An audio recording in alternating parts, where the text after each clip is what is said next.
Hey guys, I'm just sitting here kind of waiting.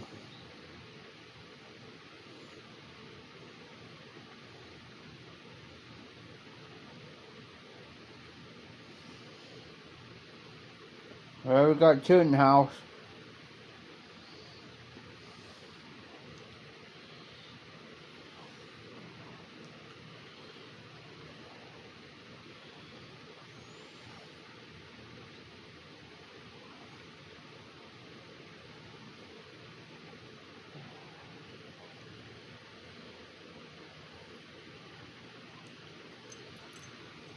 Smoking the Savinelli 506 shape, Savinelli Oscar,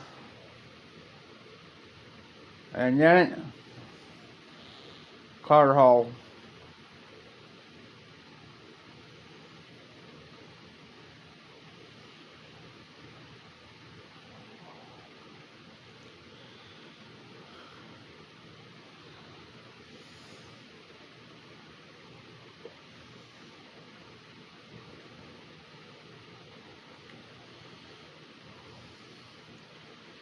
PTB, how you doing tonight?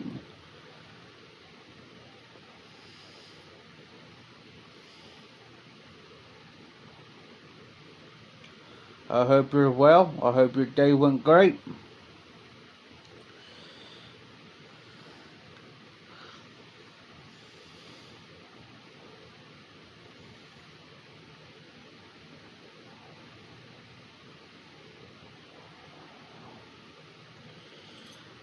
Smoking the Savinelli 506 shape panel in it, Carter Hall, mixed with one or two aromatics.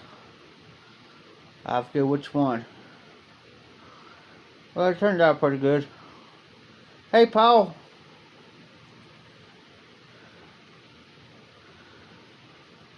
Oh, that's good, PTB. Hey, Paul, how you doing? Hey, I just got done smoking. Hold on. Oh, if I can reach for it. So I just got done smoking one of those earlier, PTB. Oop. One of those. Of course, I got my, excuse me, I got my Royal Duke loaded up, Dr. Grapo with the same thing. Got another pipe on standby.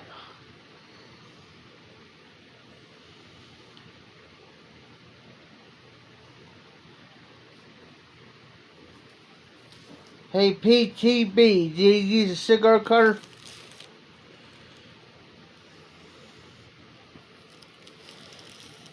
You know, these are the cheaper cigars.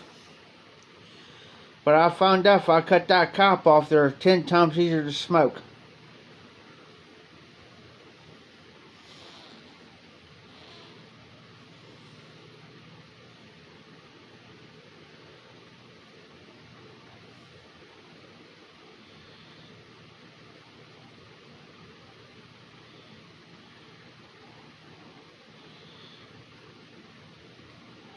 Let that pipe rest.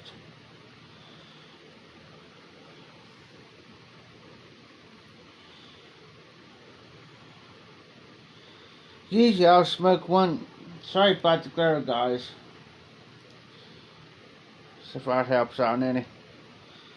I just smoked one earlier today, and I smoked one this evening. Normally I just smoke about one a day, every other day, but today was one of them days, guys.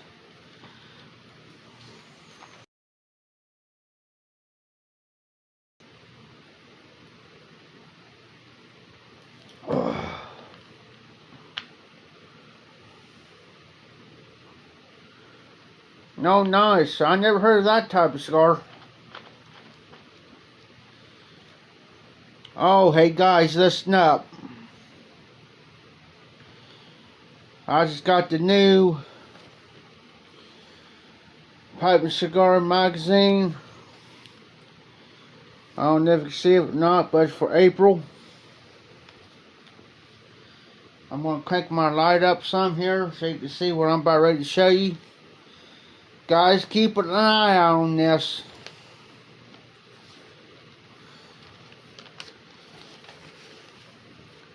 I hope it picks up.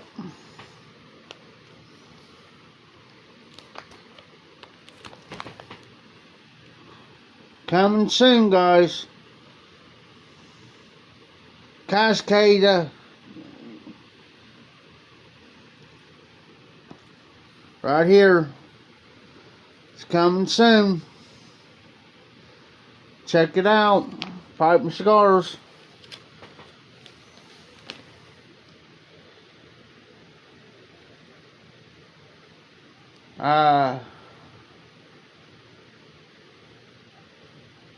Cascada.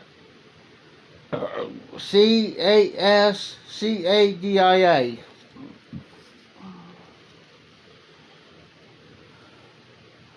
Vertical limit. Downwind. Open water. Trailhead and campsite. This is a pipe company.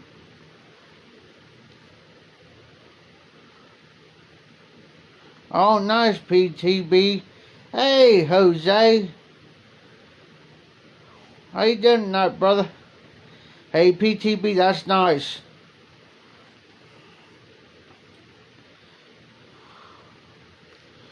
Yeah, I just got this new pipe cigar book in the mail today. This is for the month of April, which I got a couple days ahead of time, which that's good.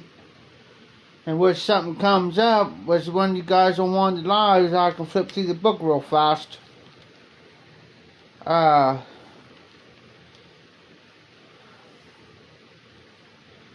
There's a couple new things in the book, and which one of them is that, and the other one will be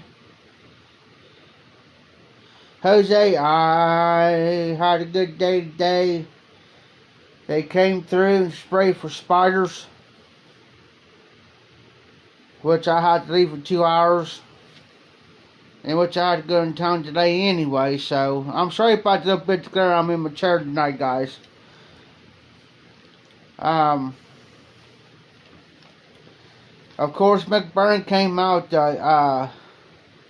vanilla road cake, which, you know,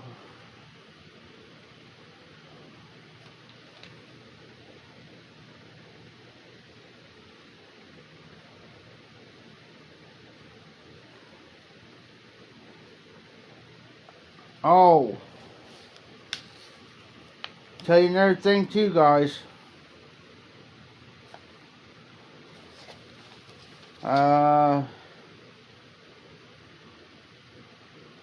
John Bull. Let's see here.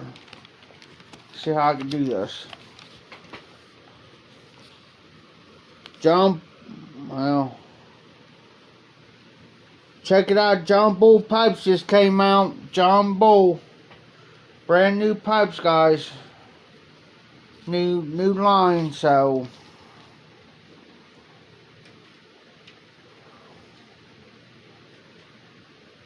they come out with John Bull pipes.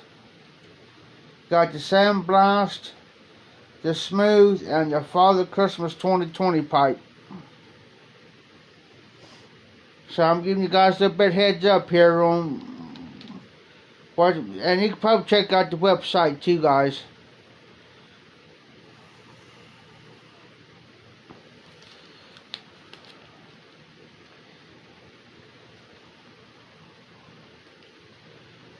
Their cigars are a little high, pricey.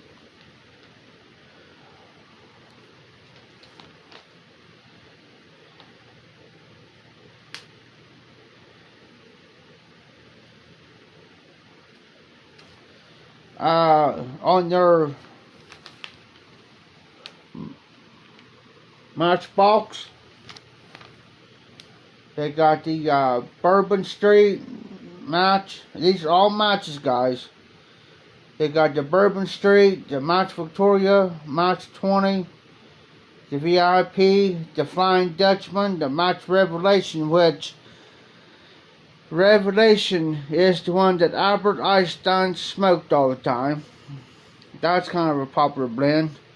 It copies the classic American English blend, smoky with some mellow sweetness that is on the Revelation. Much Sunrise is supposed to be the early morning pipe. Creates a mellow, slightly smoky English blend that is great at any time of day, which I did a review on that, and it is right on the dot.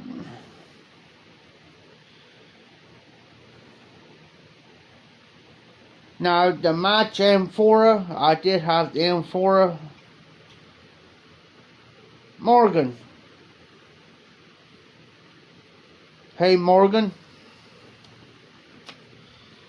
I just got April 2021 Pipe Cigars magazine, a couple days ahead.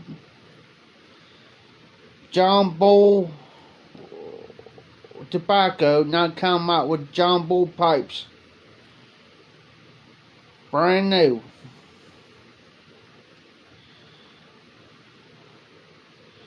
So if y'all get a chance, check out PipeCigars.com. And of course, on the front, it's got 16 packs, only $32.50 plus bonus. For a $10 upgrade, you get the Lane Limit Shrimp jar.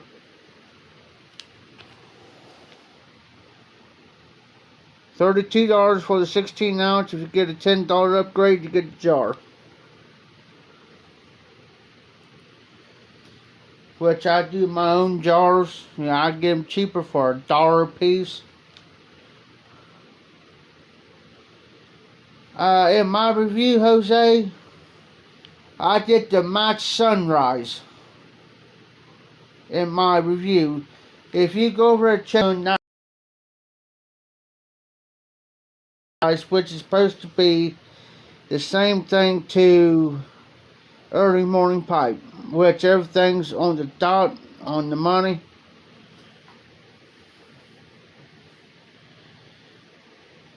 And you guys, if you guys listen, you can get these. The only thing you gotta do is go on PipeCigars.com and request it,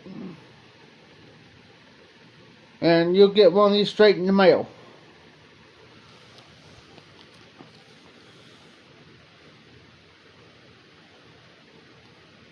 And there's another magazine I used to get too, catalog I used to get.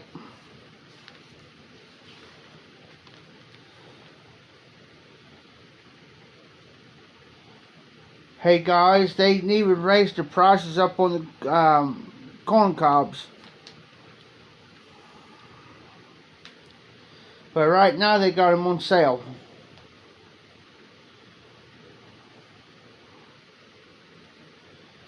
The Country Gentleman, it's the regular price $13. They got for $10.40, $10.79. No, Morgan.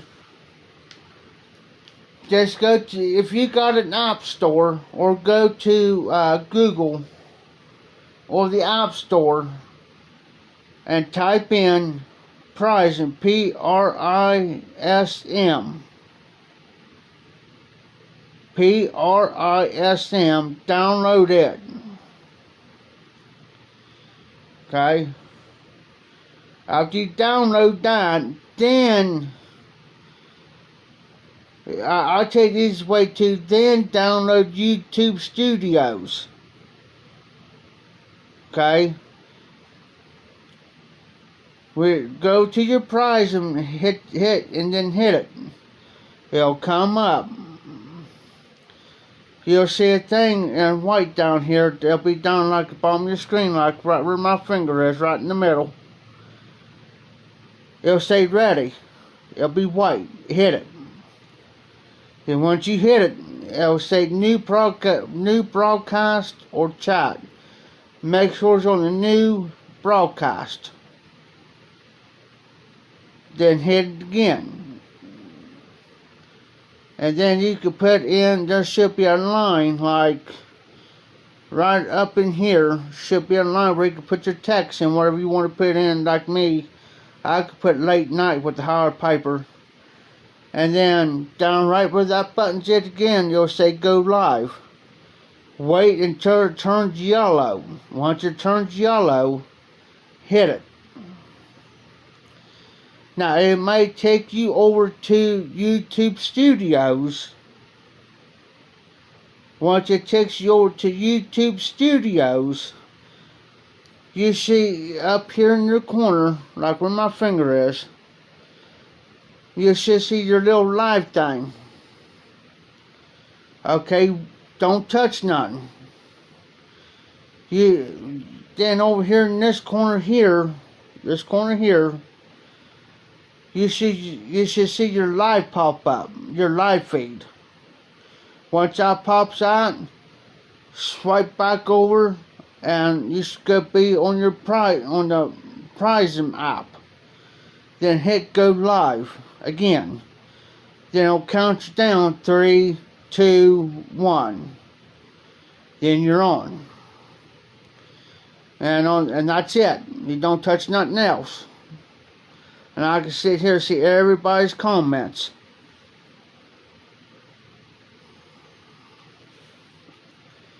Just I'm seeing yours right now. It says, "Hey Jeff, that app, do I have to download it in YouTube Studios?" No, it's a separate app. I can even put it on my computer. I can put it on my other cell phone. Only thing YouTube Studios does, it helps you. It just helps make it go live. So, what it is for? It's for people that's got under 1,000 subs.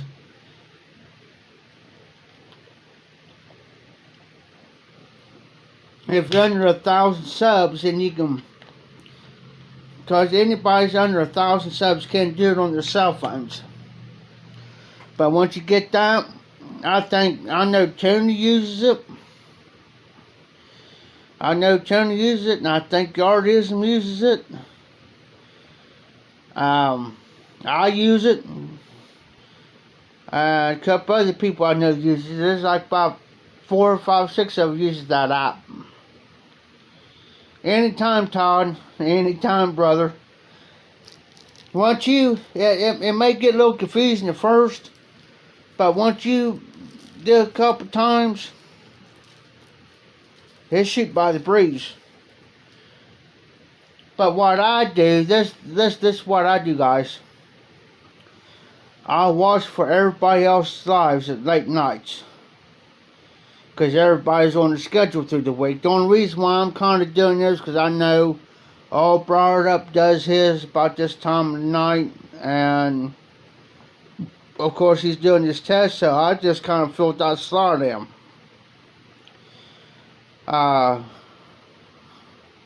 Like last night, Phil Rivera got on. So, you know, I was going to get on last night, and I'm thinking, well, Phil's on. You know, I'll just hop on his live. Yeah, Todd.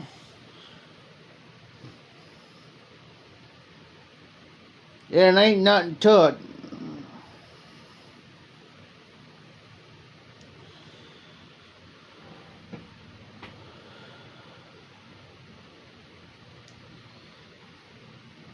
He can always, and the easy part is he can respond to the comments.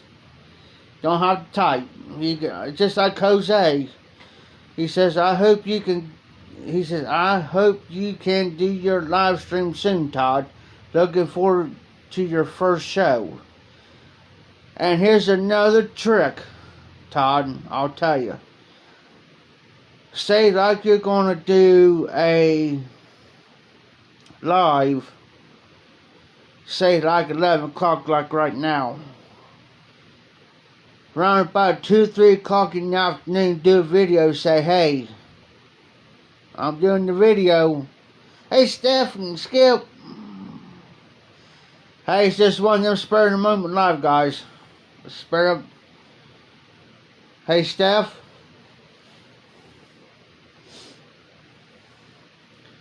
Got the new April edition of the Pipe and Cigar magazine in.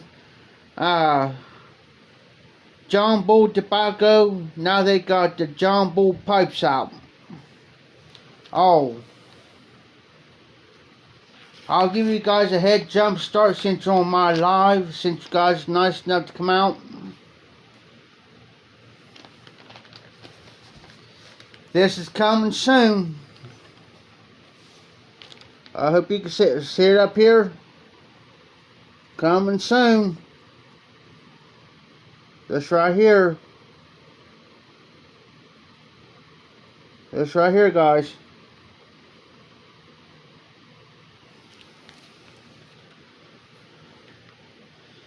It's Cascada. If I pronounce it right, I know I'm soldering. Here, let me type it in here for you guys.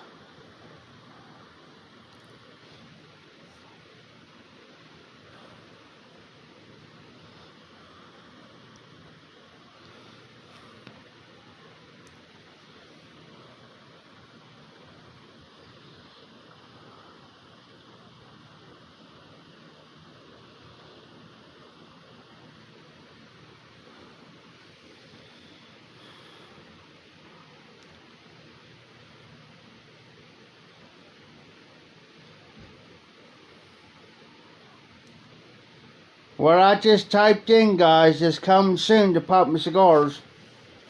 So keep an eye out.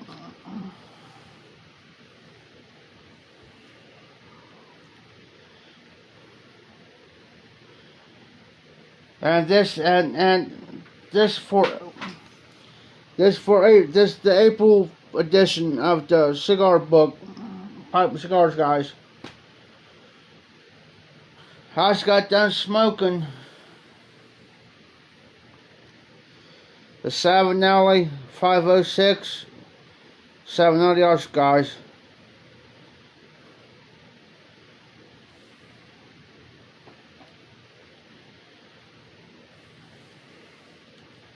And they still selling the McBurn's vanilla roll cake, I do believe. Yes.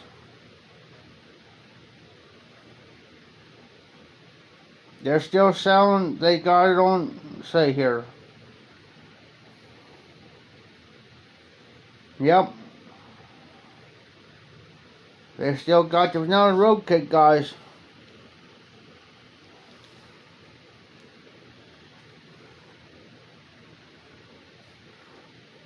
Has anybody ever tried Nightcap?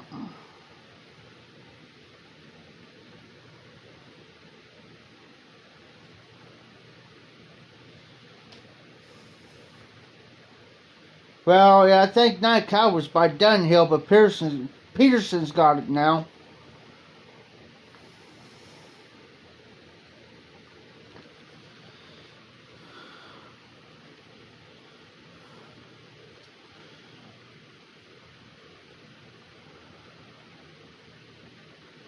But I was just wondering if anybody has ever tried Nightcap.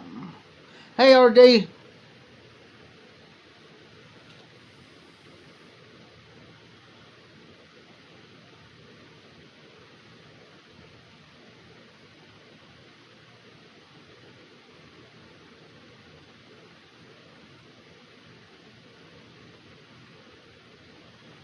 Whatever type of language that is. Hey, RD, how is that Nightcap?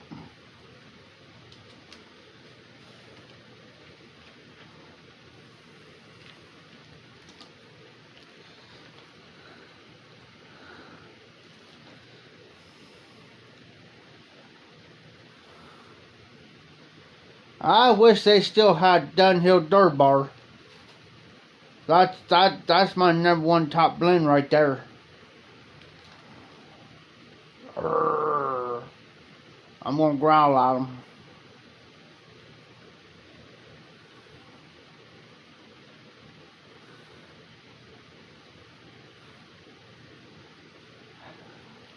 Hey, I was on Sin Russ's blends in here. I stumbled across his Facebook page here the other day. By chance.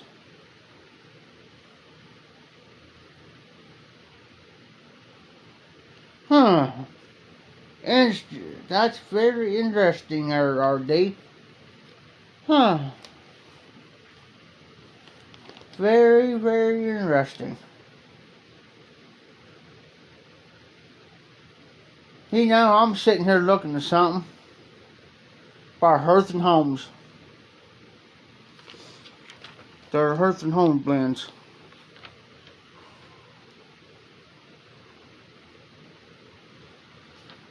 Jose, I never had that blend before. Cyrus, my friend. How are you tonight, sir? But now I'm sitting here looking at Hearth and Homes.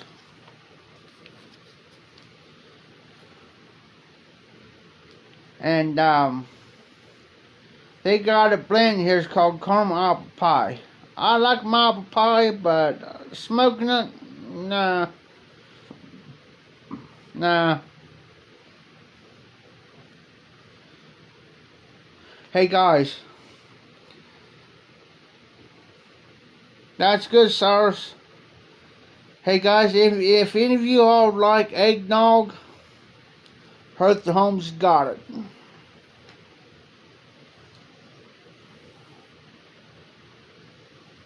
I don't like eggnog, and I ain't planning on smoking it either. Now, if you add a little bit of Fireball to it, then yeah, I'll drink it. Yeah.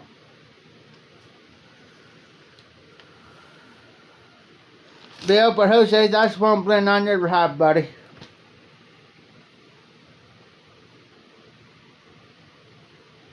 That's... we got into a discussion about that here the other night about Dunhill McCollins going out of business. Shame-o.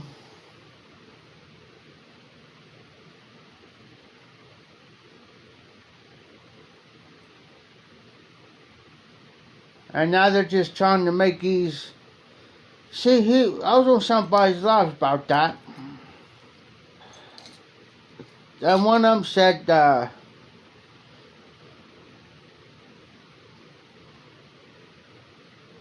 yes, RD.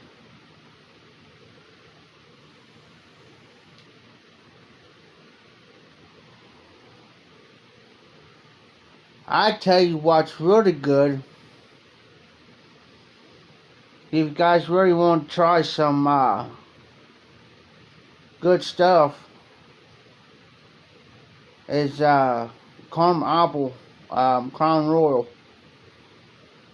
Cornell and Deal, now I had their dark flake and their Chiplex flake. But somebody was saying that they can grab hold of the recipes for a certain blend. One of them did, and they didn't have the actual components because it ran out. But they cannot, I mean, they can't copy. I mean, they can look at the blend, but it ain't gonna be the original. You know what I'm saying? They can make the match, but the original. If you take Dunhill Dirt Bar for instance, and Dunhill Dirt Bar is a Balkan blend, and I love Dirt Bar. And you take a match that's supposed to be that, and I smoke that match, most likely that match is not going to equal up to Dirt Bar, because I know what Dirt Bar tastes like and what it's supposed to be from Dunhill's. It's a unicorn blend now, and everybody's chasing it. That's why, like Frogmorton on the log, Frogmorton on the bayou, the town, the south. that's why people are selling it so high. It's because, for one, it's the name. Two, you can't get it no more. That's why everybody's wanting top dollar for it. It's just like McConn's 5100 red cake. That's another one up there with Frogmorton series. It's the 5100 red cake by McConn's. That was up there with them guys. Now if somebody sells any of it, you're gonna be paying the price. Because they're gonna go by the ounce.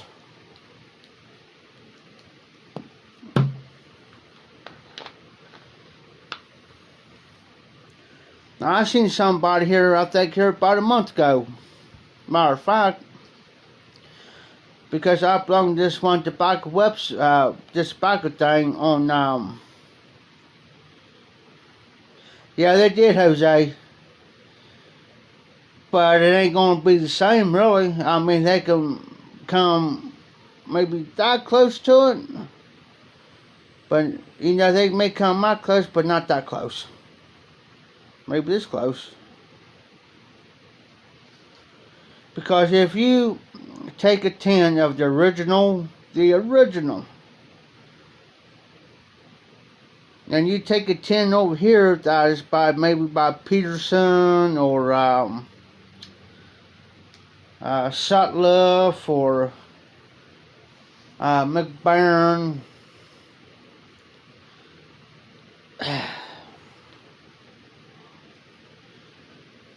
You know, it's going to be iffy. Now, a lot of people says, well, I like 7 Seas. Well, 7 Seas is the same thing as Captain Black.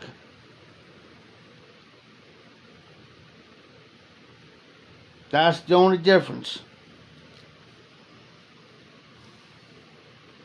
Same components, same taste. Yeah.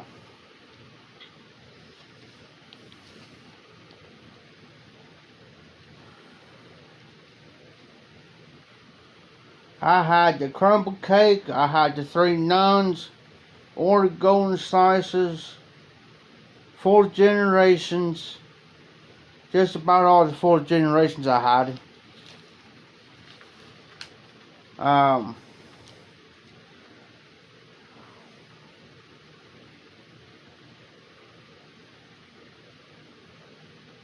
Oh, the Captain Black cigarros. Let's see here. Oop, wrong page. I swore I seen them, RD. Hold on.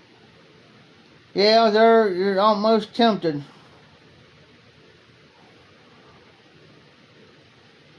See, there's the cherry bomb, there's the punch, there's the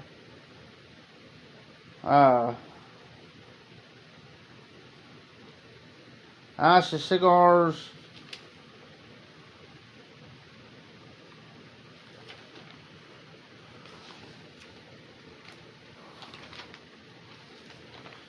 There's one cigar I've been wanting to try, and it's called Rose of Sharon. But I hate to see the price on it though. Let's see here.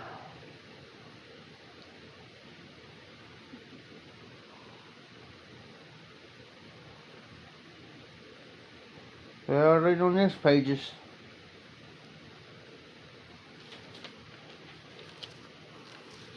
Yeah, there's like 2 or 3 different pages in here. It's got cigars in there.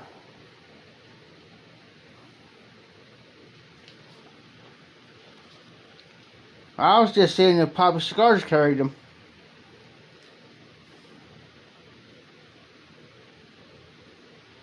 Cherry Bomb, CAO.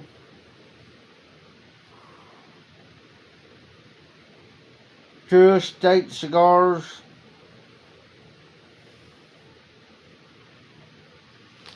Romeo and Juliet Cigars. or the cigarros. And on that you get 3 flavors to choose from.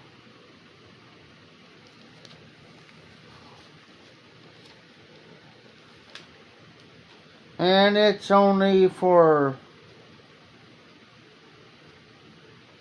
the 3x20s, a 20 pack. Right now they got for $12.45. If you want a box of 100 of them, it's $46.99. And that is for the Romeo and Juliet cigarros.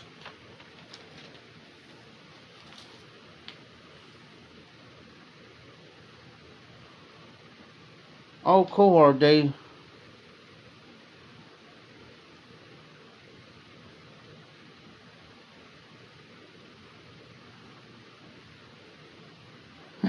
RD. Being there for you med peeps. Yeah, I'm one of them.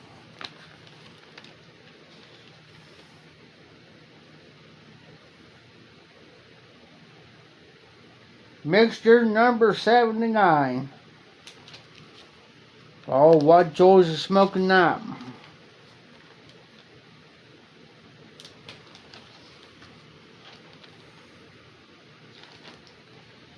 Bundle of cigars. Good night. Some of the prices. I'm flipping.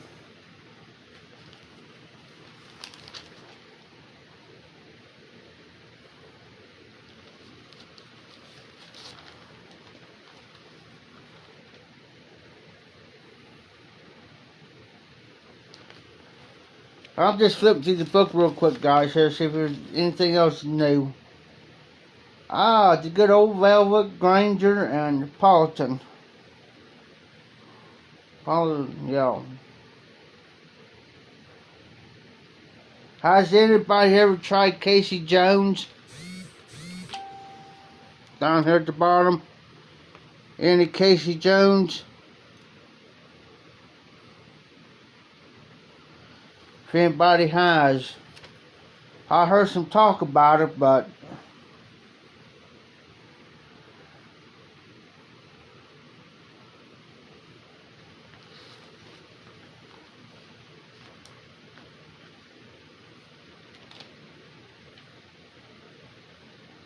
and I tell you another not like too is Eileen's Dream, which that's Steph's favorite blend. I could smoke that like every other day, every 3 or 4 days, smoke it.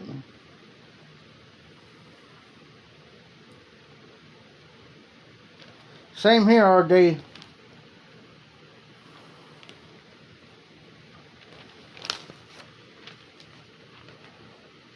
Oh, they ain't even got Mark Twain. Let me flip. They ain't even got Mark Twain blend.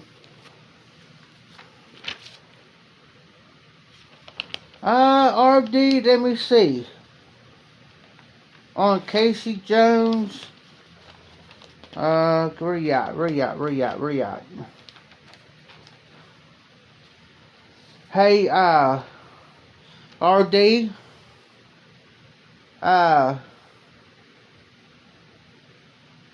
You can actually buy the can or the pouch. For the 1.5 ounce pouch is $6.29.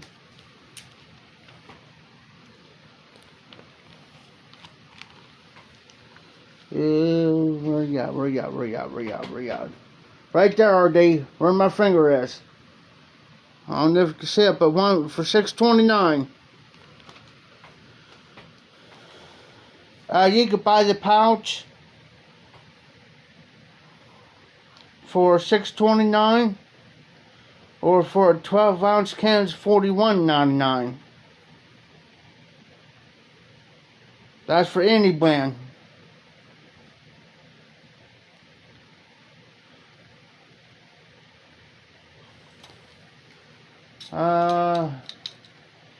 Me neither.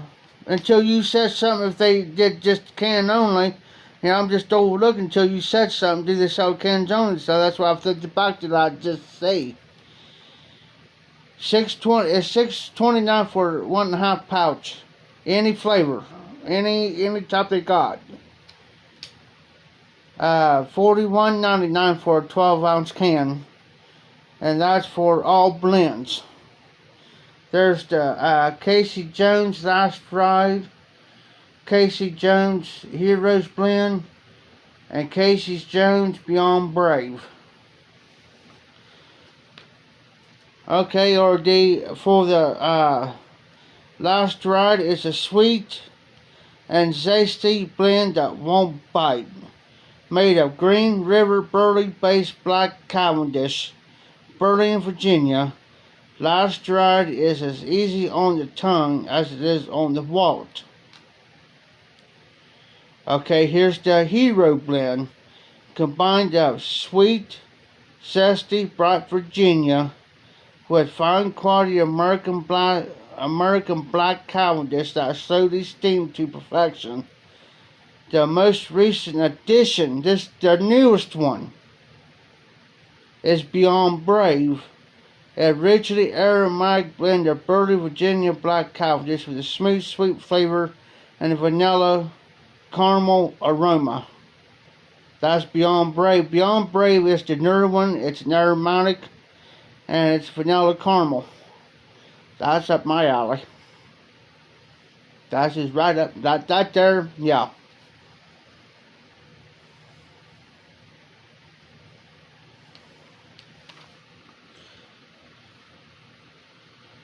Hey, Jose, you could. Well, here in the States, yeah, where I'm from, yeah, you can most likely you could do that.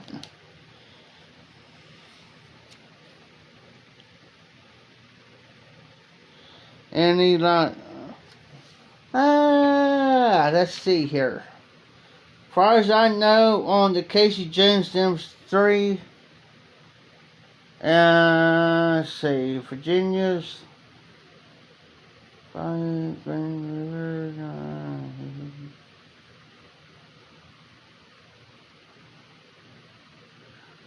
the Casey Jones, no lot of Kia RD.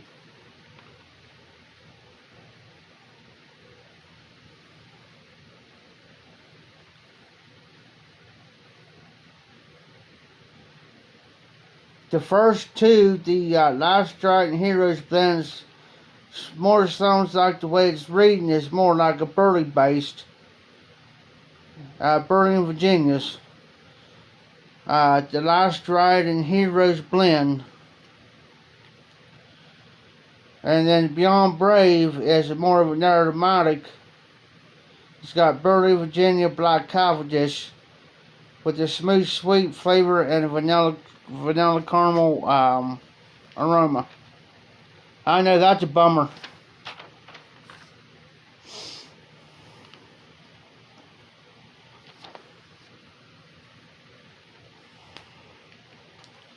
Sir Walter Raleigh.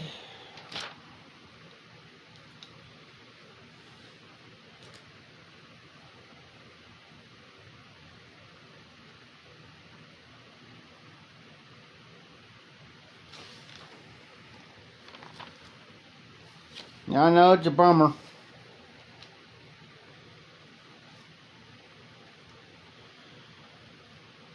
See, that's the thing with me. I just narrowed down to what I like, and I stick to it. Virginia's, I got a Peter Stokkebye's Luxury Twist Flake. Yeah, it's a straight Virginia. But here's the thing though. With that blend, it confuses you a little bit. Because you might think there's freak in there, but there ain't.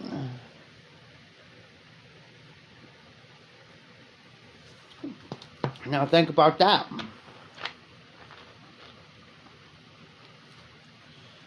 It doesn't doesn't have no prick to it. But it's got that little bit of a spice to it. It is, Jose. Matter of fact, hold on.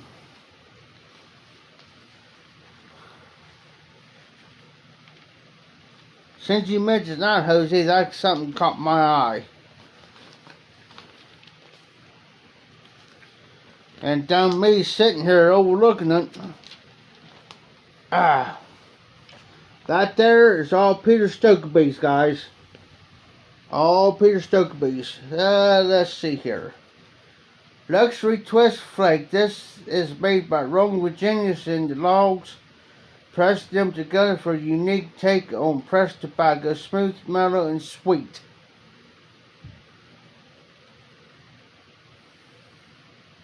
And the Navy Flake is the enormously popular flake of smooth, zesty Virginias, was subdued by a lively splash of the Louisiana Perique. The Navy Flake, it's got the Perique in it.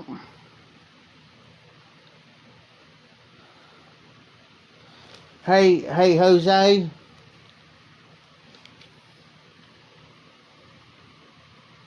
Go to Pop Scars. That Navy Flake, Jose's got that taste, that's spicy to it. It's got that Perique in the Navy Flake. Luxury Navy Flake. Now, the Twist, which I've got, it may fool you, like that's what I'm saying, it may fool you a little bit. You might think that you might smoke a little bit of the Navy Flake, but you're not. Because I loaded it up and I had the bag on and I'm sitting there smoking. I'm thinking, well, what's this? I'm getting a whole different flavor here. And I look at the bag, I'm thinking, well, here I'm smoking the Twist. And I thought I was smoking the Navy Flake. I was...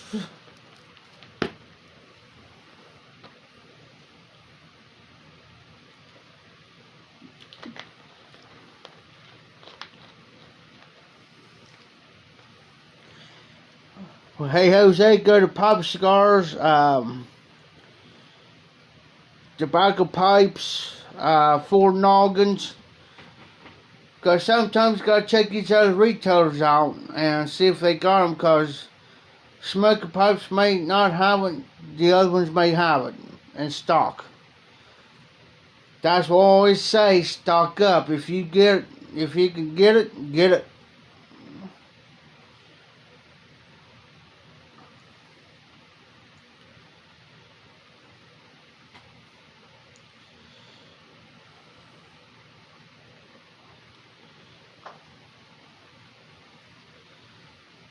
I've always enjoyed, every blend I've enjoyed.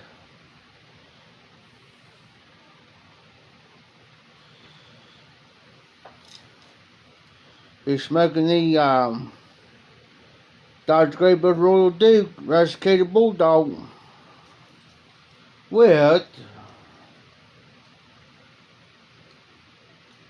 oh, I know what I stuck in there as an aromatic, not much. Bridget Air Black. It's got the rum maple to it. I mixed it in with some Carter Hall, guys. Talk about good.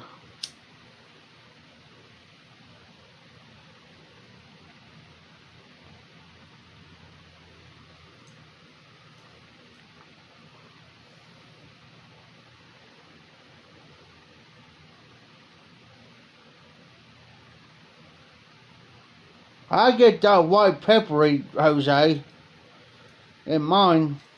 I don't know about anybody else, but I get that white pepper.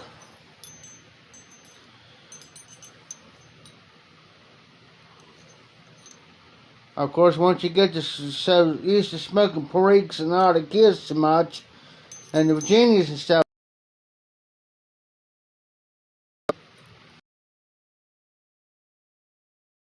and I learned a lot from other guys too about the Perique. So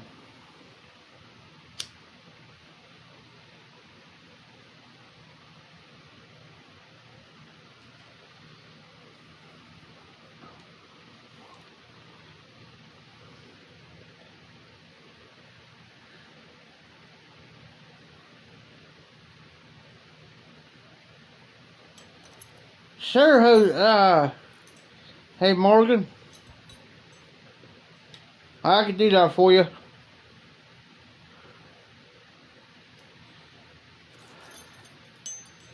Just hey, Todd, just let me know where you want to do it.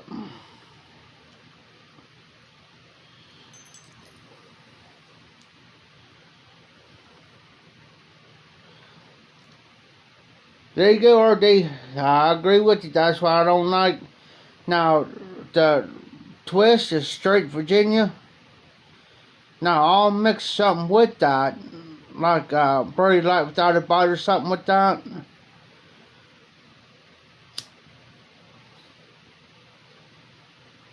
That's why I used to smoke 5-6 packs of cigarettes a day, RD. That's been years ago, though.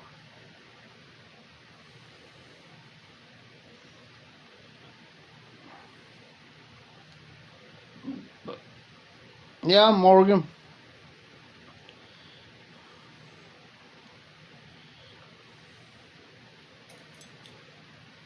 Now, I can smoke English blends all day long. Any type of English blend. Oh, yeah.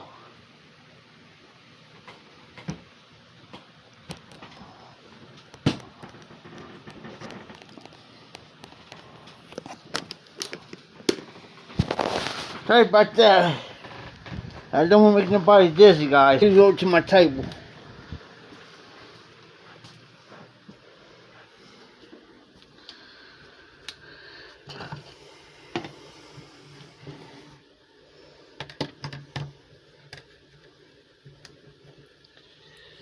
Come on, see the TV for a minute. You guys can talk. I'll be right back.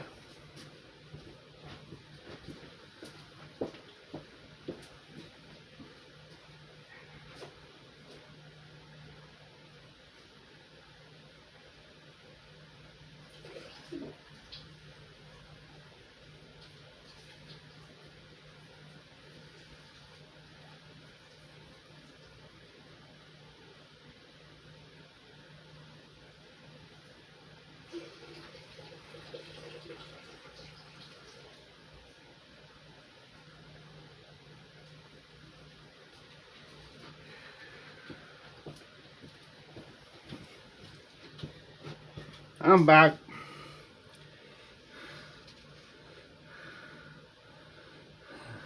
Hey, Dan. Missed you last night. I don't. Hey, Dan. I was gonna. I ain't gonna say nothing.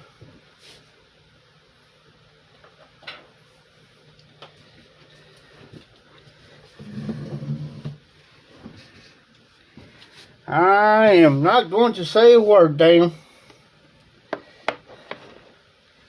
Just a bit of light here, guys. There we go. That's better.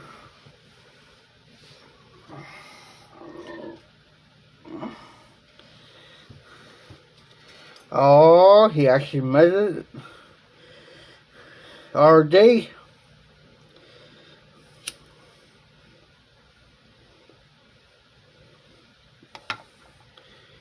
Now you guys see this pipe.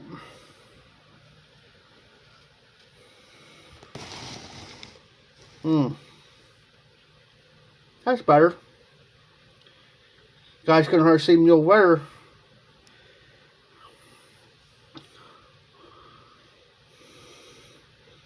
there. Oh, RD.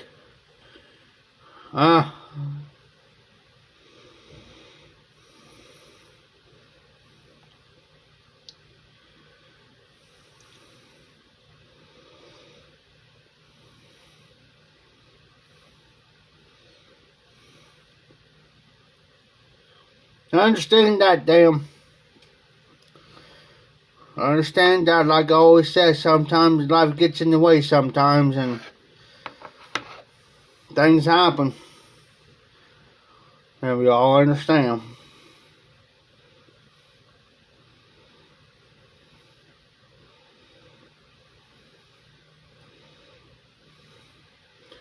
since I'm on. There we go. That's better. Can't walk around with a crooked light on your hat. Especially around here.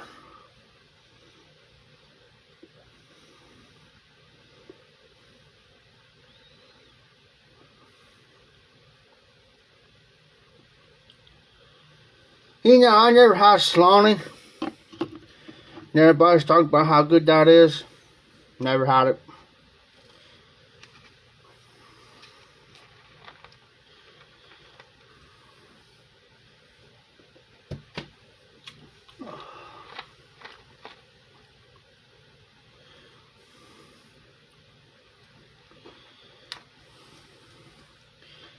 Yeah, I'm gonna have to. I smoked a cigar earlier and then turned around and smoked one pipe. Now, yeah, Dan, I see what he's doing. I see what RD's doing.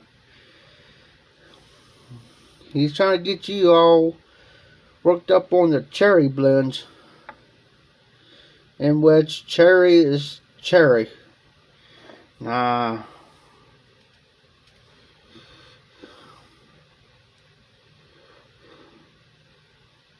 Hey, Dan. Lip balm. You know what flavor this is, Dan? Cherry. And no, I do not use this on my lips either. I put it on this.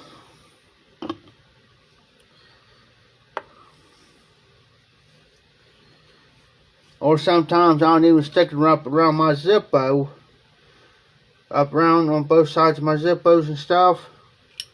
So I keep the flame. Excuse me. Oh, excuse me. Oh, yes. Yes, RD. Got to keep it very, very interesting. Dan, you better watch him. He might come over and stick some cherry blends in your pipe while you're asleep. You won't know it.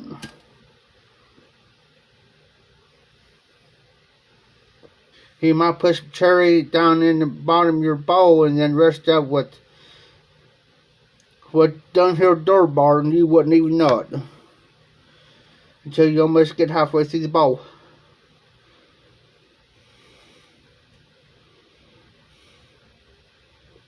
Which new Coke's out there, RD?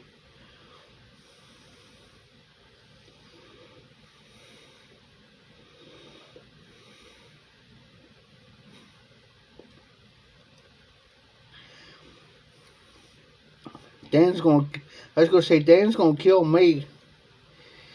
He's gonna wring my neck.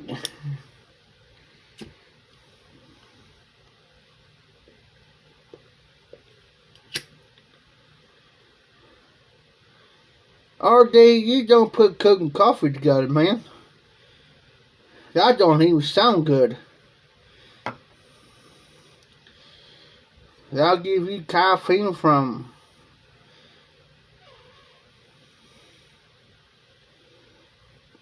drink you some Red Bull there, RD. They'll give you wings.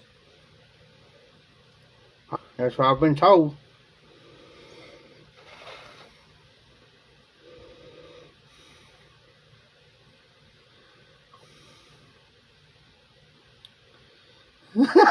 This is dead. Hey, Dan. If you're... Oh, he's smoking the McCollum's Top Hat. Dan, I'm jealous. Look at you moving on up. Hey. Speaking of coffee and Coke, guys, I was over here at Wendy's here the other day. I forgot to stop and get me something, a sandwich or something. Because I haven't ate all day, and I was going in town. But anyways, I'm a Dr. Pepper freak. I could drink Dr. Pepper 24/7 if I could. Well, they had this one flavor. It was strawberry. Strawberry Dr. Pepper, alright? I'm thinking, well, by golly, I gotta try this one. Yeah, okay, that was a big mistake. Then they had the, now, they got Coke, it's orange vanilla, and it was pretty good. It tasted like the orange sherbet, the ice cream sherbet. That's what this Coke tastes like. Orange vanilla tastes like the orange sherbet ice cream, and it was good. Now, I like that one.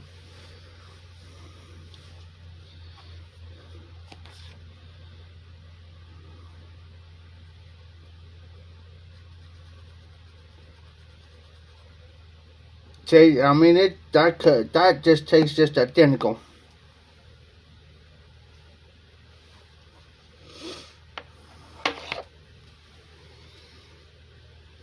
But no, Todd, if whenever you're ready you want to do it, you let me know. We can...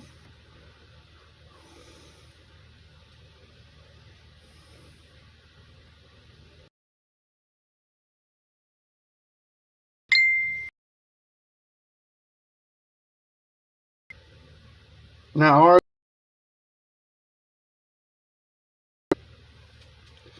every time I went into like McDonald's or somewhere, I put every flavor in my glass. Every flavor. Coke, Sprite, Diet Coke, you name it. You talk about getting wired up.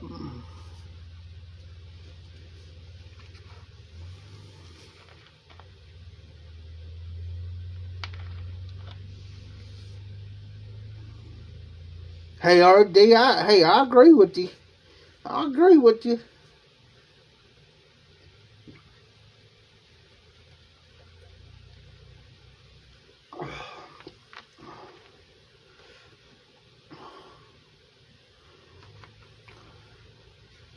Jose, that Coke Zero crap is nasty.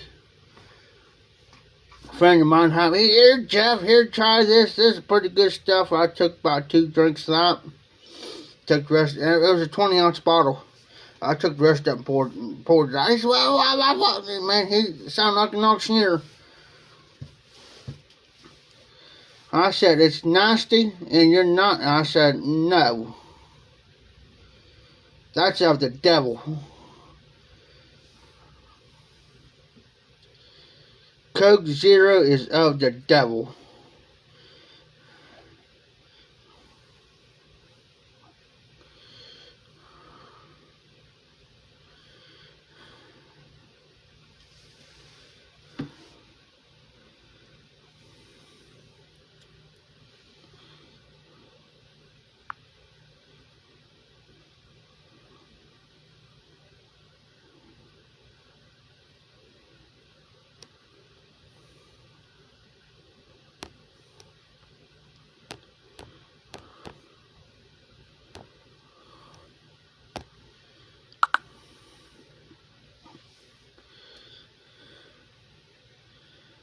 No, Jose.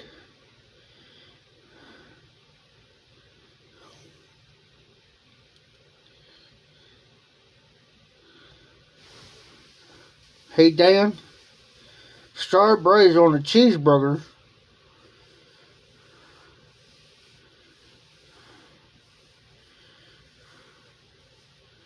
Now, I thought I was weird about certain things of eating, but he's got me beat.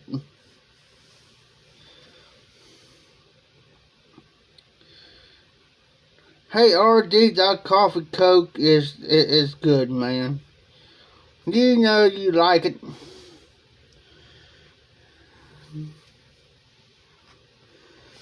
It's not now, RD, is it like regular pop you put in that or what?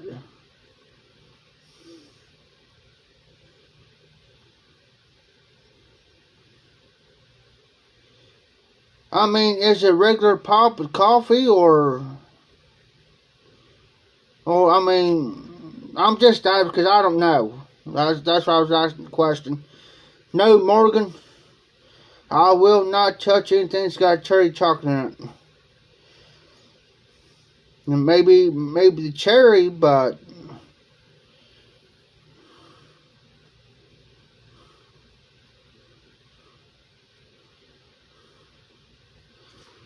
oh no. Since you put it that way, RD, since you said that, I won't touch it.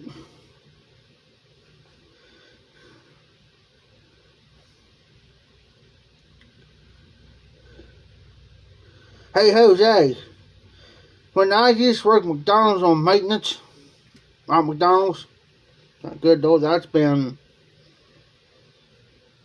16, 17 years ago. That's when they could, that time they had the supersized cups. At the time, they don't do it anymore. They give you a clear glass now. Used to, you get them great big supersized McDonald's cups if you want it supersized. Man, Jose, I used to sit there and drink probably about 10 to 12 of them suckers. Cherry Coke.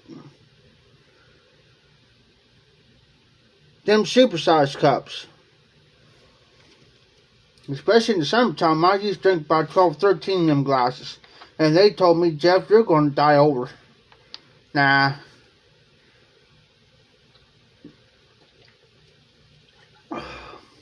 Of course, all my meals were free because I got the manager's discount because I was on maintenance. And I think they changed that now because see, when I was on maintenance, I got what's called the manager's discount. I mean, I can order any food that I wanted off the board for free. The rest of the employees got their 50% discount because they was in their unit. Now, if they was in your uniform, you got a 50% discount if you was a crew member.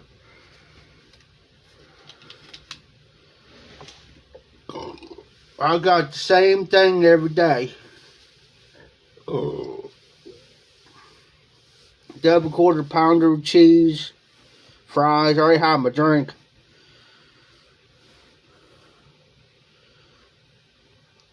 And then I'll just get the meal and get an extra cup. So I got 2 supersized cups full of Cherry Coke. Going around carrying two drinks on me. I was a happy camper. Give me that, and at the time I was chewing at the time, well, I still do, but I'll stick one in, I'll be in my uniform, I'm off work, so they can't say nothing to me for doing it. Oh, yeah, Morgan. Hey, Morgan, that Mountain Dew's watermelon in it? Yes, sir. I already had 2 12-packs of that already. Yes, sir. But see, the thing is when they come out these new flavors, most likely it'll hit some of you guys first before it hits here where I'm at. And most likely it'll hit Tony. I think Tony lives down towards Cincinnati. He'll hit him first before it hits me in the store. Now, I tell you, Morgan, if they got it in your state, try the Mountain Dew Voodoo. It's called Voodoo. Try it.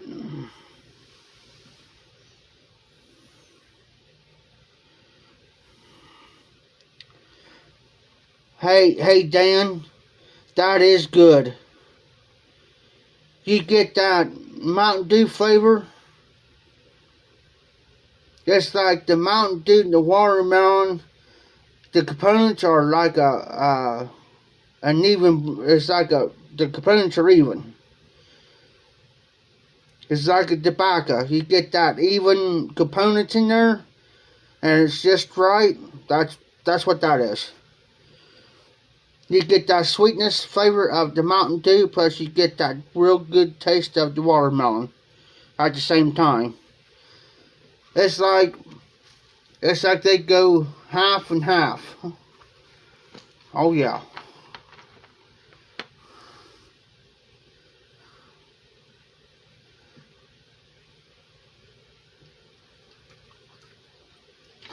This is what I do. There you go, Dan. Put some vodka in that bad boy. Now you got me thinking getting some Fireball. Fireball Mountain Dew watermelon. Hey, that's another good thing. Get you a regular Mountain Dew, just a regular 20 ounce. Drink about that much out of it. Well, probably about that much out of it. You think it's a double or whatever. Drink that much out and take one of those small bottles of Fireball. Stick it in there. Give it a little shake. Let it settle. Don't take the drink water away. Let it kind of settle. Yes, sir. Yes, sir. Put some Fireball. If you like cinnamon, put something out in some Mountain Dew. Try it. We did that at the Derby last year. And we was walking around with that in one hand and the beer in the other, passing deputies. Sheriff's department. We were sitting there drinking and they couldn't do nothing, but I had some of that RD and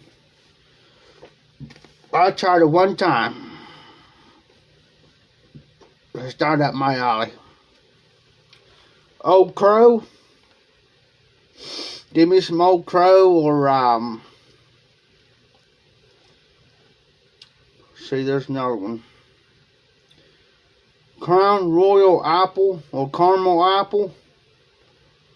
Lord have mercy. That's good too. I've tried with Dr. Pepper too. It's pretty good too with Dr. Pepper. I buy the little, hey Dan, I buy the 10-pack. You know, there's little bottles. I buy the 10-pack.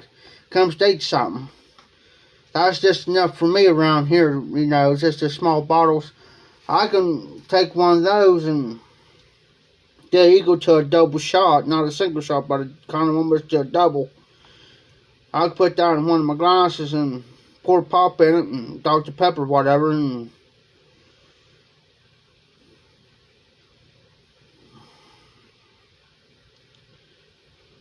anytime, Jose. Be careful, be safe, be well. Catch you between now and the weekend, hopefully. No, anytime, Jose. Good to see you too.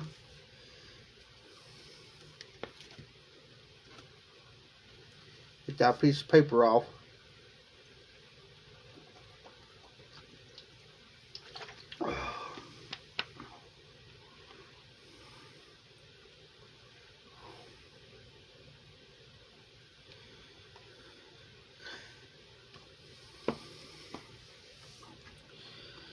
You know, RJ, you speaking about Angie Mama. That kind of upset me what they did.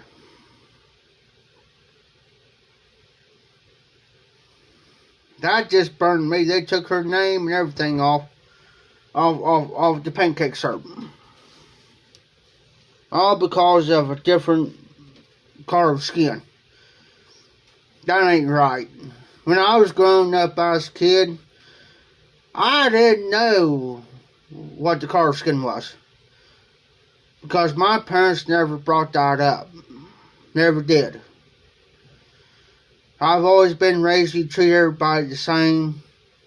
Because, you know, like my mom and dad always said, everybody bleeds red. And it's the truth.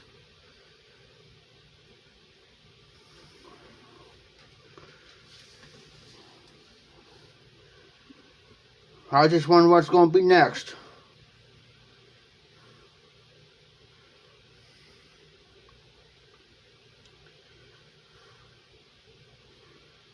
Yeah, Morgan. Now, which one you talk about, Morgan? Talk about the fireball, or you talk about the other? That's just my foot hitting my door thing down there. I was down there, my foot's hitting it.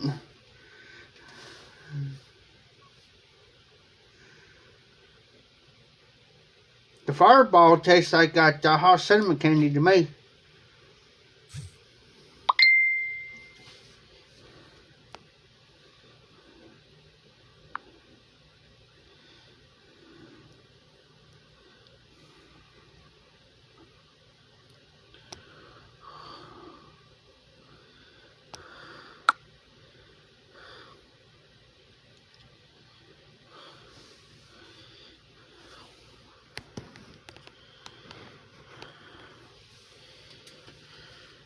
See, I'm supposed to be getting a... Hey, Cyrus, you still in the house?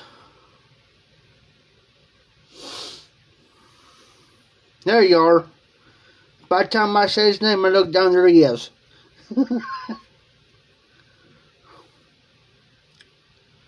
Yeah, Cyrus, I like my guy down at the auction house last year. He had some. He says, "Here, Jeff, I want you to try something." I said, "All right." And I seen him pull this bottle out, and I said, "What is that?" He says, "Crown Royal Caramel Apple."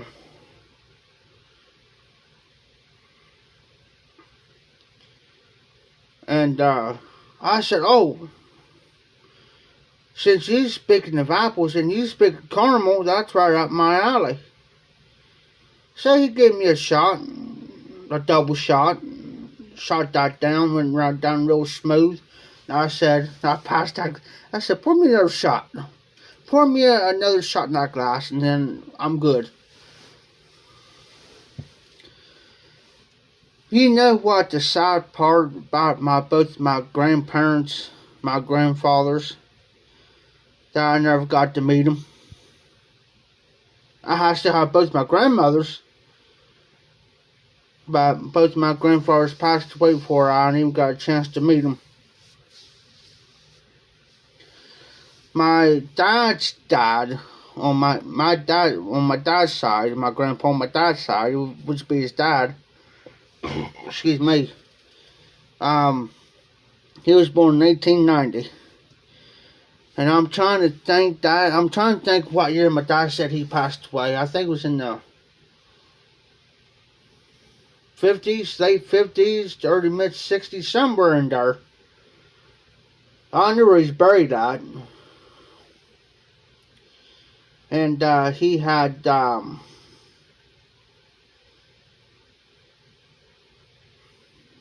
I'm trying to think. It wasn't MS. It was between, if I'm right, it was between MS and polio. Because he says, and later on he says he couldn't walk. Now imagine, my grandmother stood 5 foot, 5'3.5", and he stood like 6'6". 6'6", and she can literally pick him up out of that bed. I mean, she'll set him up. You know, she couldn't pick him up while he was laying, but she'll turn his legs where she can set him up, and then she'll grab hold of his waist, pick him up, put him in the wheelchair. Same way, put him back into bed. Set him in bed, and then swing him.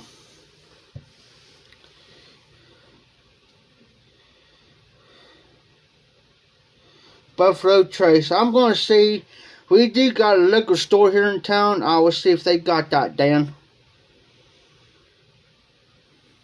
I'll see if they got Buffalo Trace. They sell everything else underneath the sun.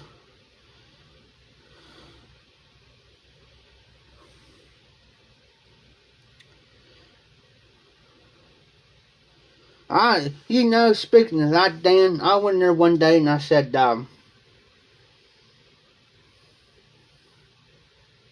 it was Fireball. Now it's got a woman.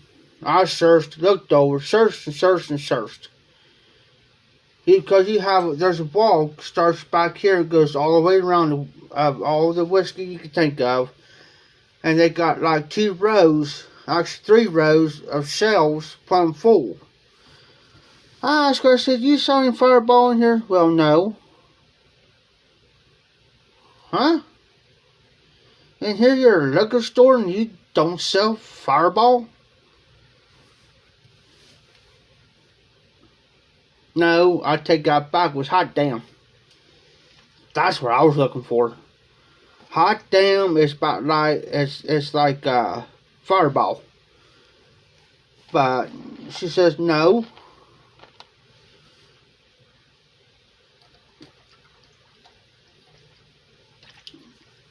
Okay.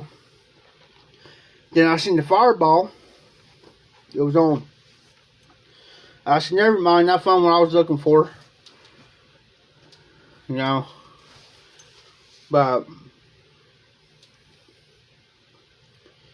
these two I can take. I was working for a guy that had Fireballs, international Fireballs, before Case bought them. And if you guys remember the story I told you here the other night about me working on this tractor with his one tractor caught fire, but anyways, these two couple I know.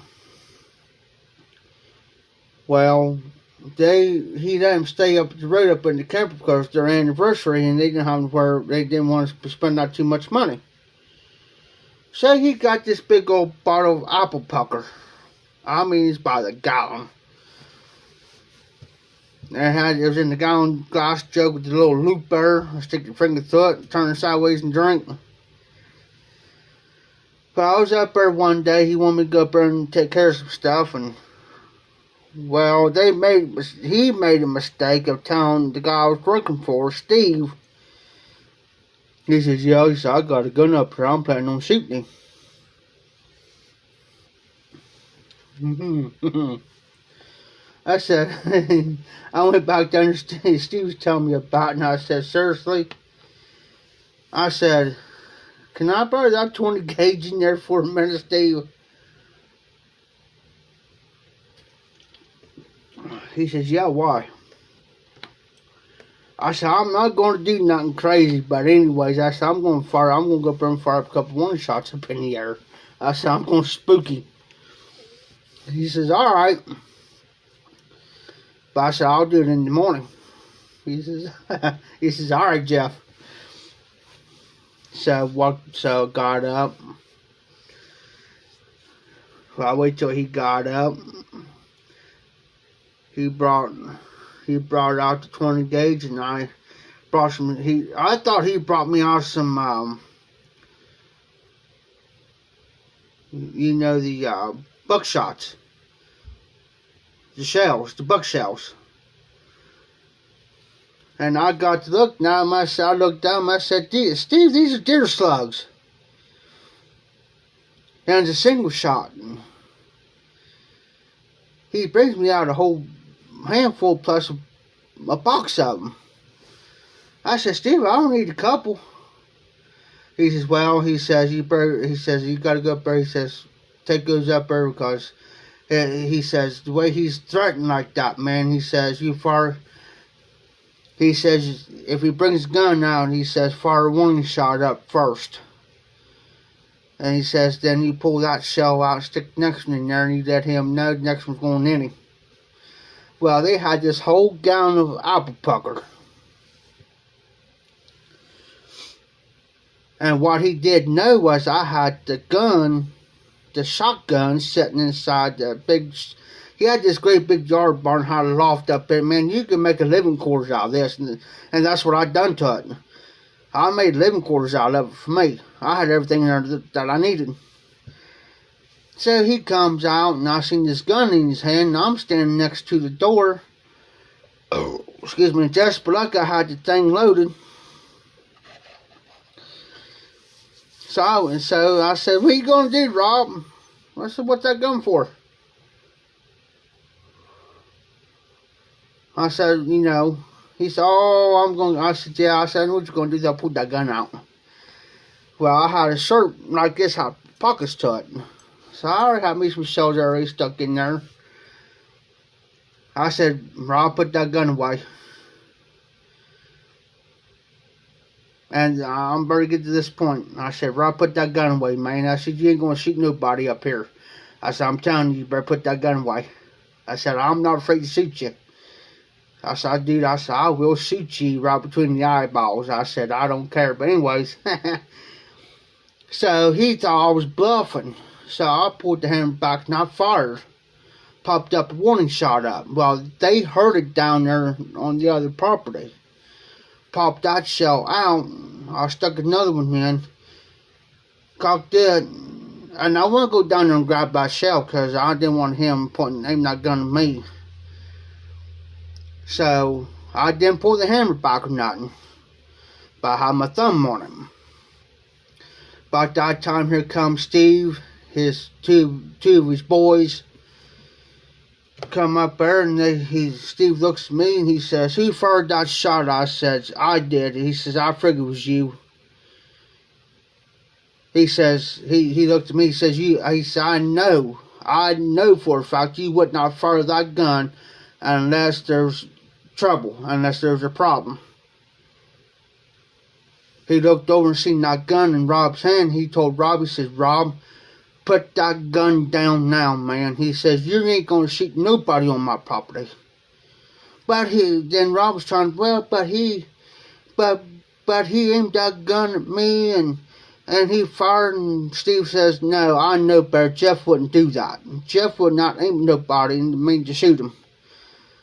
Unless it's absolutely necessary to shoot somebody. He says, I told him specifically to throw up a warning shot up.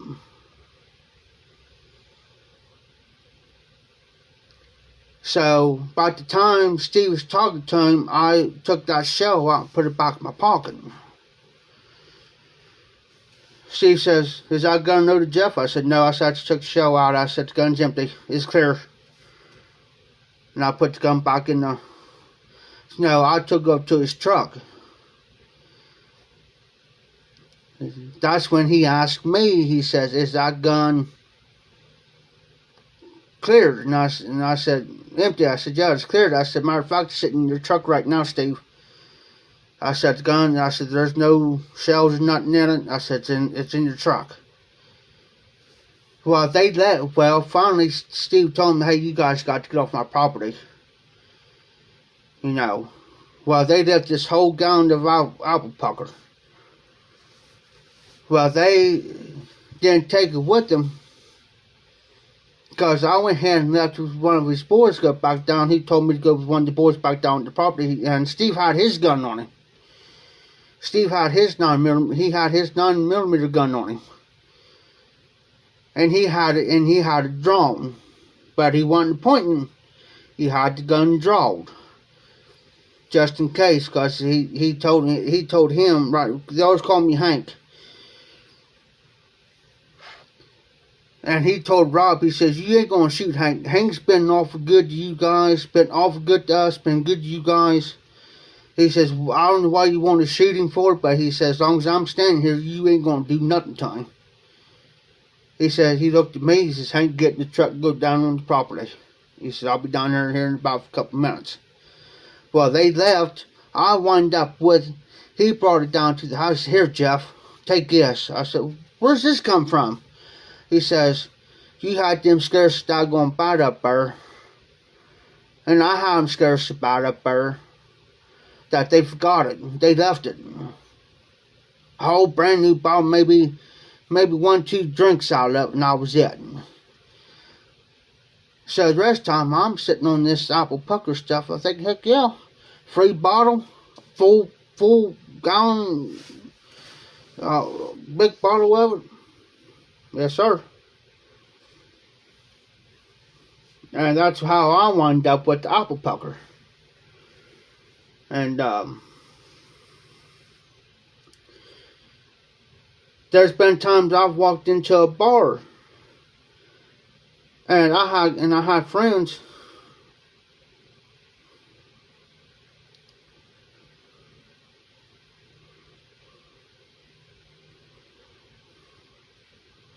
Exactly, RD. Well, it ain't as bad. And here's another crazy idea. Same guy that was threatening me to shoot me, he wanted me to come down hunting on his property just for this happened. I said, yeah, sure, I'll come down, but I said, I don't got no shotgun, so I talked to Steve. I said, Steve, do you mind if, I could borrow the 20 gauge and a couple boxes of your deer slugs for the 20 gauge? He says, well, y'all, Hank, you can do it. He says, anytime you want to go hunting, you need a gun, you know where to come and get it. That's all right, because he trusted me with it. Because he knows I won't let nobody fool with it, or mess with it, or tear it up, or take off with it, or steal it. Well, I was down there, and just got up that morning, because I'm going to get out there about 7:30 in the morning, 8 o'clock. Early. But I was actually got there for sunrise. So I got up, got dressed, got stirred, his wife was already up. She says, Jeff says, you want a cup of coffee? I said, yeah, I'll take one before I go out. She said, well, you want anything for breakfast? I said, no. Well, she says, you got to eat. She says, here. She says, have some bacon and eggs. I'll fix you guys something. Well, she talked me into it. Well, what the daggone fool didn't know was that 20 gauge step behind me was already loaded. It was loaded.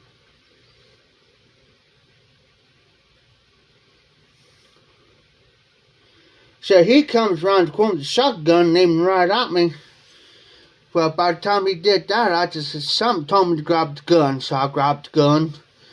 I was sitting there, next thing you know, he pulls around the corner with that double-barrel shotgun. He aimed right at me, and I aimed that 20 gauge at him. I cocked him back. I said, now let's see who can pull the trigger fast. I said, dude, this gun is loaded. I ain't joking. Oh, you're just messing with me. I said, no, I'm not. I said, it's got a deer slug in there. And I said, if you don't believe me, I said, let me shoot through that wall right there. I said, I'll blow a hole through it. But Lucy knew I wouldn't do it. His wife knew I wouldn't do it. So I eased the hammer up, pressed the lever, cocked down, pulled that shell out. And I said, see, I told you. I went hunting with him that day, and after I got done that evening, for an hour before it got dark, I said, you better call Steve up and you better tell him to come out here. Get his gun. So he got Steve on the phone. And I said, let me talk to Steve for a minute. So I asked him, I said, hold on for a minute, Steve.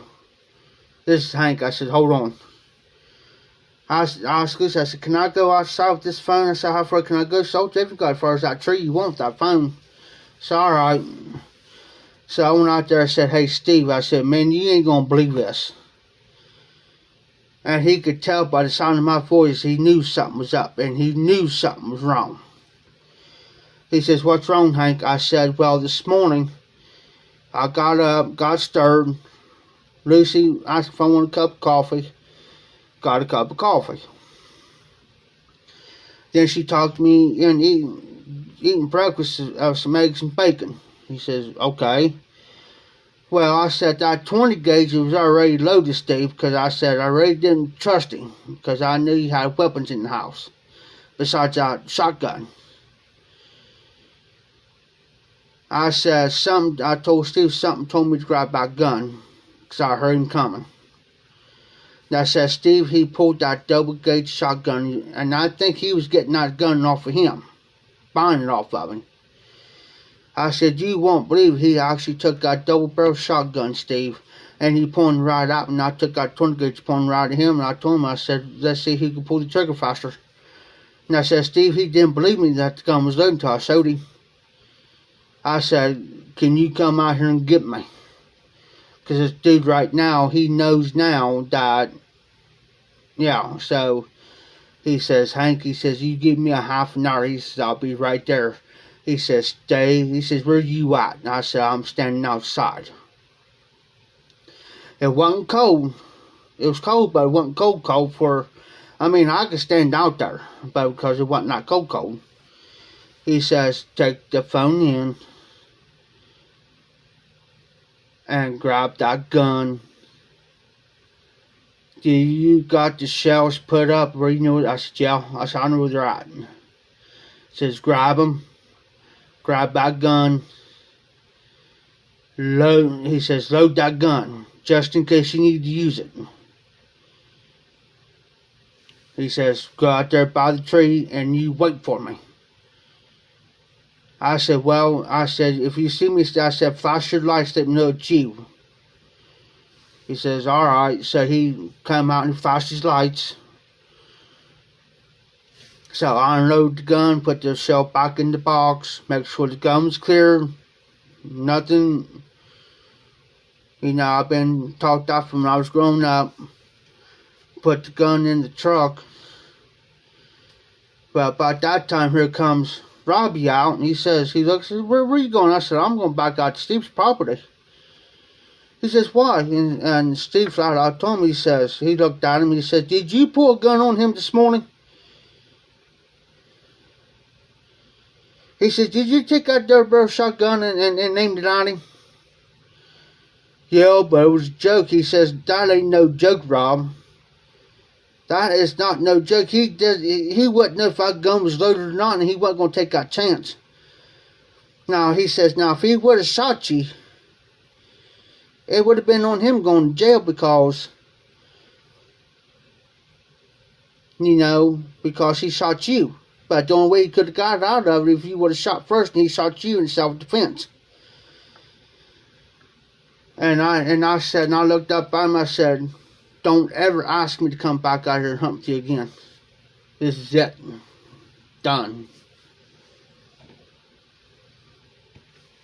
And that's the reason why now I'm at the point I stick to myself now. Yeah, I got a guy I work for. Yeah, he's got a gun.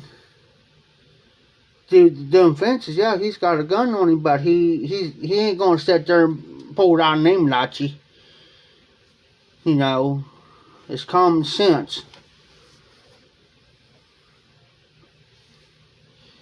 It's just flat out common sense that you just, you know.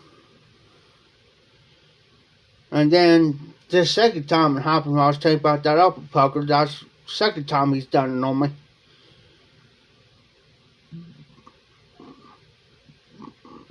And I told Steve, after they got him out and Steve came back, I was out there doing something. It was warm. It was heading towards fall. And I looked at him, I said, man, why do you deal with those type of people like that? And he says, Hank, he says, you won't believe it. He says, they call and call and call and call my phone. He says, it's all because they want to run.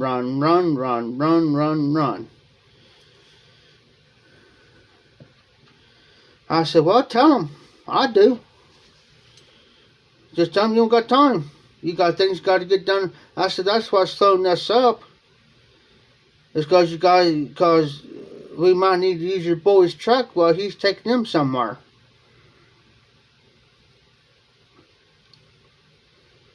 And now it's at the point now, every time he sees me now, Robbie sees me now, he gives me these dirty looks, all get out, man. I laugh about it. And always, I mean, they're trying to get him out from down where he's at because they got a creek beside them and the floods, and then floods out, the trailers out, and the place ain't. I don't like putting people down, but they've been trying to get him out of there. Won't do it. But once you don't use your head for common sense, that's the time to start staying away from them. Especially when you got a firearm in your hands and you don't use common sense and you think it's a joke just to aim at somebody. And when I found out that evening that he was threatening to shoot, do that to me, I was up all night that night. Because I didn't know if he was going to come over, open them doors up. I mean, I could lock from the inside, but there's windows right there where I slept.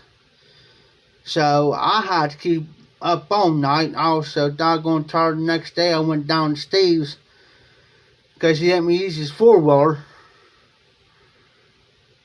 And it's a 5-speed standard. It was standard. It was a workhorse. So I went down there on the four-wheeler that morning. Because I knew about what time Steve got up. And I went down there and telling him too. And he says, "Man," he says, "you look like you're tired too." And I said, "Yeah, Steve, I've been up all freaking night, dude."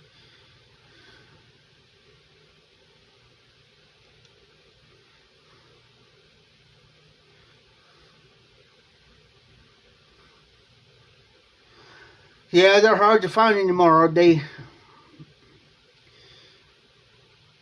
They're so hard to find anymore, and with everything's been going on, it's just and just like my niece, she was looking for something at Walmart for a truck. She has to wait. It's just like now with the gun laws, they're making it harder and harder for people to get guns because, well, gun kills. No, guns don't kill.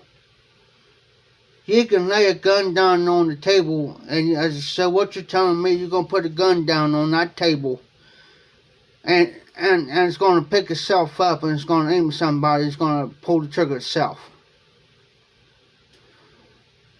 I want to see that happen. I want to see a gun get up on its own, aim at something, you know what I'm saying?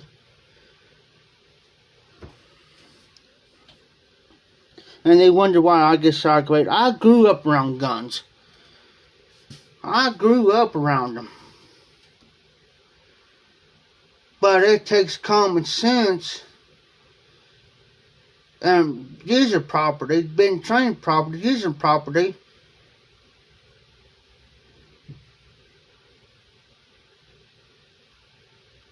You could take the whole members of the NRA, put them out in the middle of a field out there, and I'll guarantee it, you won't see one shot fired. Not one shot. Go to a gun show. You won't see one gun fired. Anybody that is a concealed weapon and has got a license to carry, he ain't going to shoot somebody just by doing it. The only time he's going to pull that gun now is going to be in self-defense. That's the only way that he's going to do it.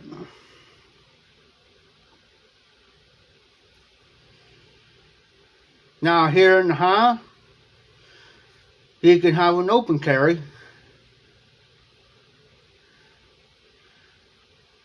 Just well, you really can. You better have some common form of license on you saying that you can. But the guy I work for, he said, "Yeah, you can walk down the street with an open carry." And I said, "Yeah," I said, "be my luck. If I did that, I'll be going to jail. And confiscate the gun because the gun's not registered to me."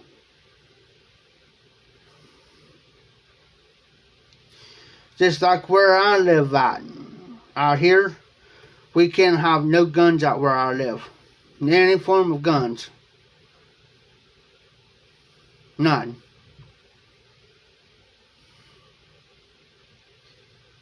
I mean, I got into it with him. I said, "So you're telling me," I said, "you're telling me, so therefore if somebody breaks into my house right now, in the middle of the night, and he's got a gun on him, so therefore he can shoot me, right? I can't defend myself.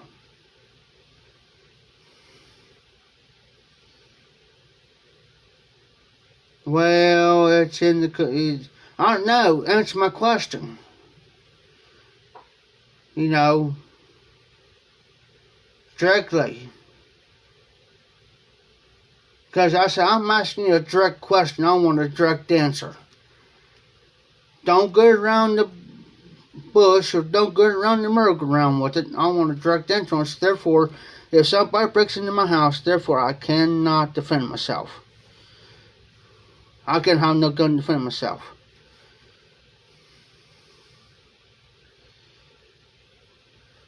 Well, call the sheriff. Well, I ain't gonna have time to call the sheriff.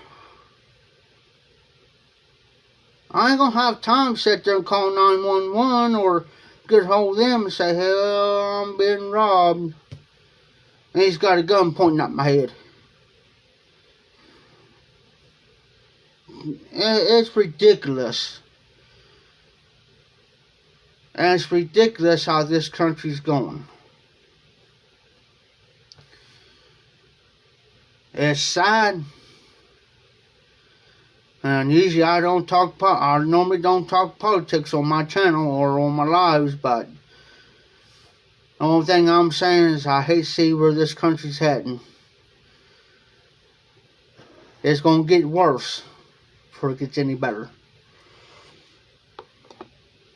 This country's already went down. In the first 3 weeks, 52 days or whatever it's been in there. It's already the first 2 weeks in office.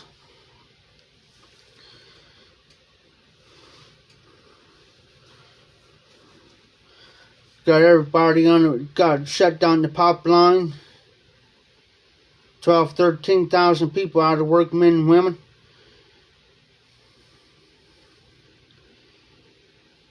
Whatever happened to this? Whatever happened to the democracy and the justice of this country? What happened? Where did it go to? When I was growing up,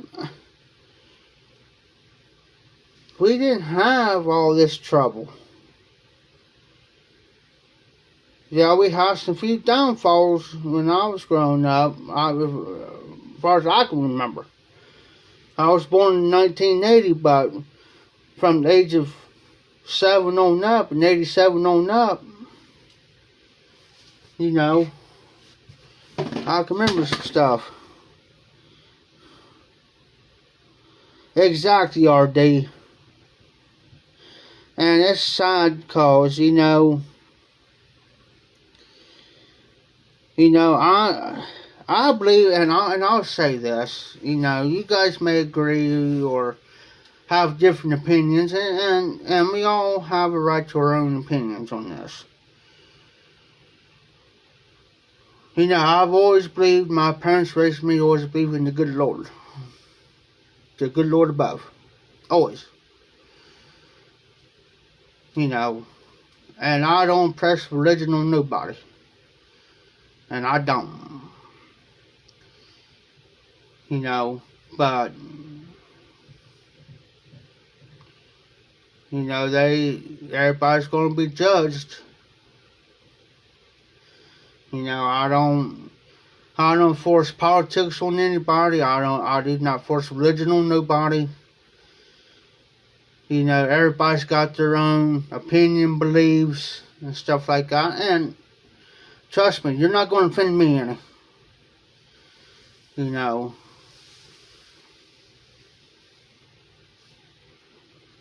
And I've always, you know, there may be agree or disagreement. You know, in that type of sense. And, you know, that's good, Todd. Because, see, every state's different.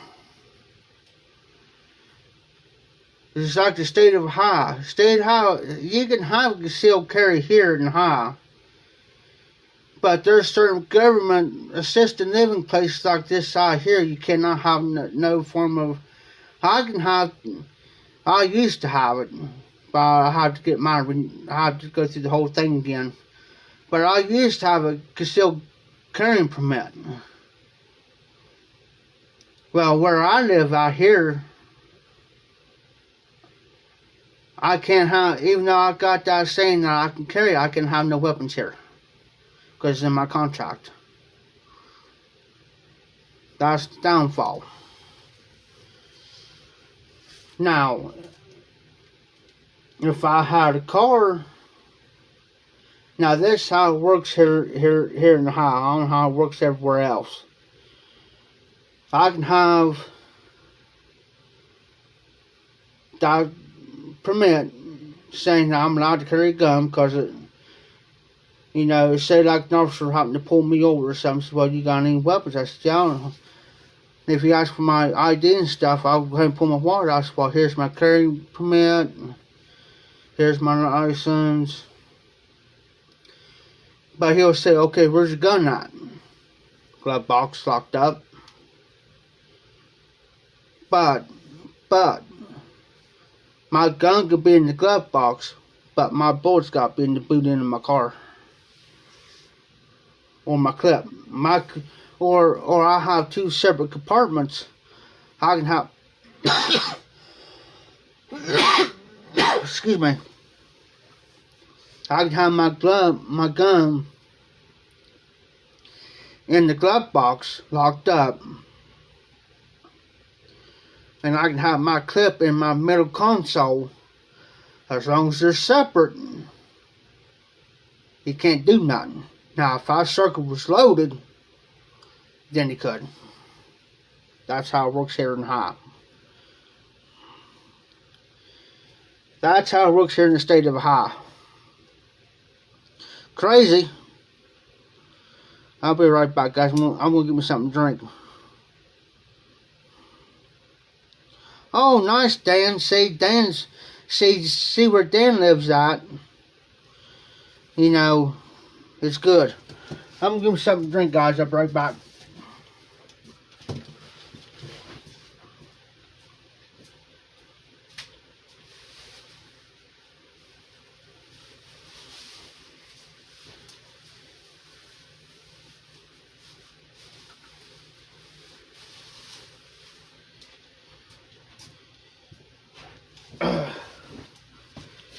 And the governor here in Ohio, the governor here in the state of Ohio, they need to get rid of him. Get him out of office. He's got this. He's got this state so screwed and messed up. It ain't funny.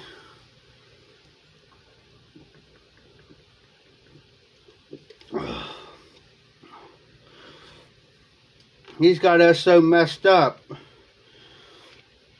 because this virus crap that he messed the whole economic thing up. Because that woman that he had in there before this one, she was the health commissioner. It got so bad that he was going by what she was saying, and even messed up the gun laws up too at the same time. That it got so bad that she actually resigned her job because she was getting so much backlash. And he was getting so much backlash because he was going by what she was saying. My county right now just got here about a week or so ago, just got lifted from a level 3 to a level 2. And there's a possible chance it can go back into level 3. That possible chance. Now get this. Get this. You want to hear something screwed up? Hold on, guys.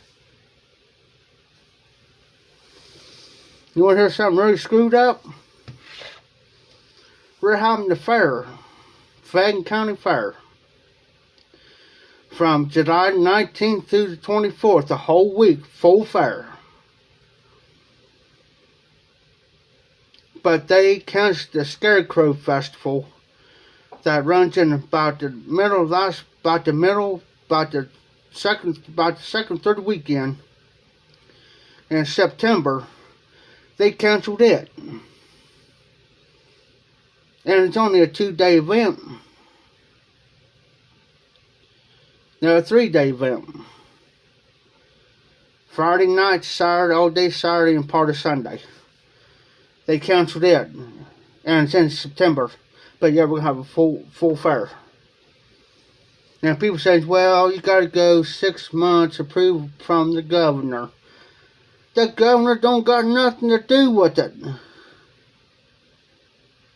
The only way, now I've told several people this, the only way they can make it mandatory is got to have a bill. It's got to run through your local state government, your local state legislature. You've got the Senate and the House. They got to come up with a bill. It's got to pass both houses, then go to your state governor. He can either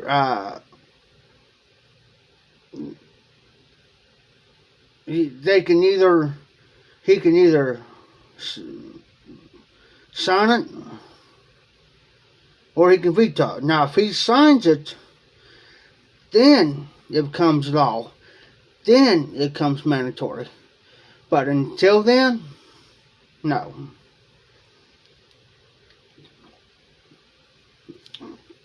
They cannot force you to wear a mask in a store. They cannot force you to wear a mask in a store, church, or anywhere. They can't until it becomes actual law mandatory. He can get on national TV and says, well, it's going to become mandatory. Well, did you sign any paperwork saying that's mandatory? It's like signing the contract. Just like here, for instance. They cannot come into my apartment without it 24 hours. They cannot come. Yeah, I agree with you, Morgan. Saying. Exactly, RD. They own you. But see, here's the thing about here, though. For them to come into my unit, into my place, they got to give me a 24-hour notice. It's in my contract.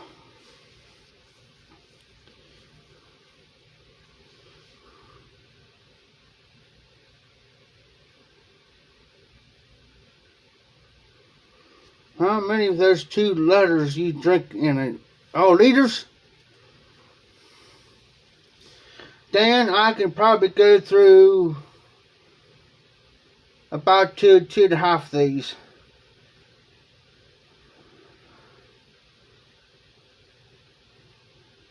And I bought it.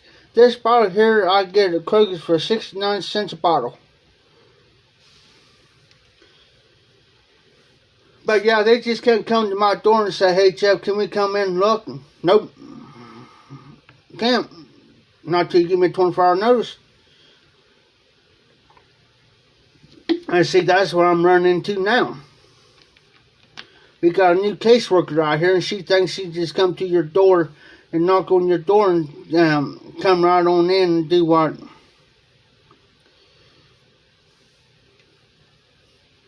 Do whatever. Just like here the other day, she come up to me and she says, well, I'm coming over checking. She said, I'm checking by everybody's places out here. She says, I'm going to come over there and I'm going to check how your place is. And I looked at her, I said, no, without a 20. I said, well, I'll let you this one. I said, now, if you agree to it, then they can. But if there's no agreement there, they technically have to give you a 24-hour notice. by law. They just can't come up and do this to your door and say, hey, we're going to come in. No, you're not. And see, we have inspections out here every month. So they have to give you a 24-hour notice before they come in. See, used to, and they have to state it in the 24-hour notice that if you're not at home,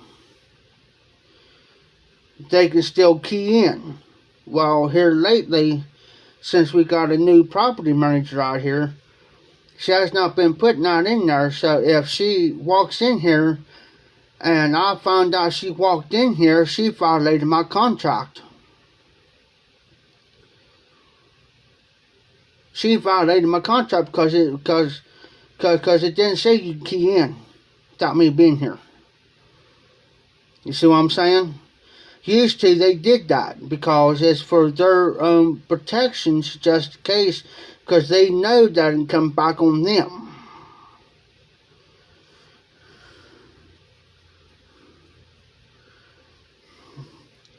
Hey Dan, I wonder how drinking leather work. I'm gonna have to try that sometime, Dan. Let's see, just to see. But you know, it's just they're picking on certain people out here, and because there's some of us been out here too long, and when this property manager first started, she made one big mistake. One big mistake. Don't walk around here think you're the cock of the walk.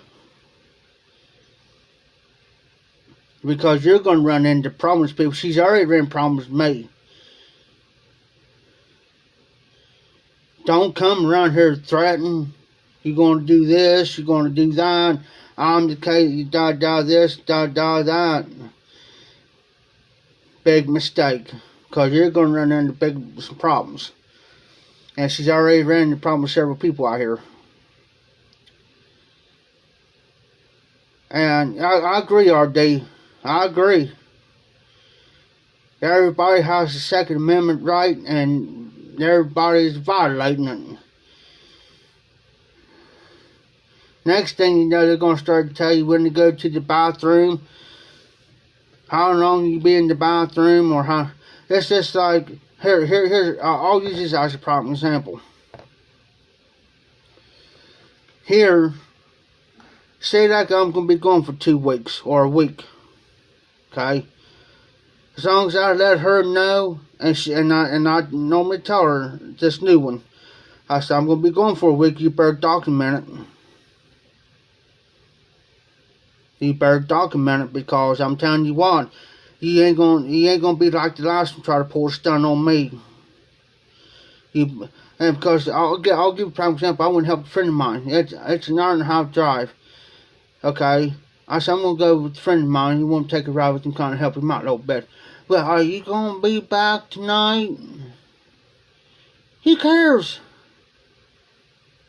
I said, if I was going to be going longer, I said, I'll tell you way ahead of time if I'm going to be going.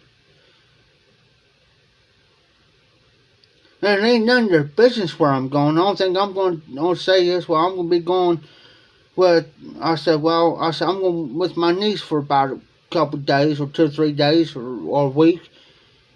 That's the only thing you need to know. You don't know where, it ain't none of your business where she lives at, or what street she lives on, what's her phone number, or this, that, and the other. You know? They think they can control you, and it ain't happening, and they ain't liking them. They don't like to be told. That's the thing out here. They don't like to be told.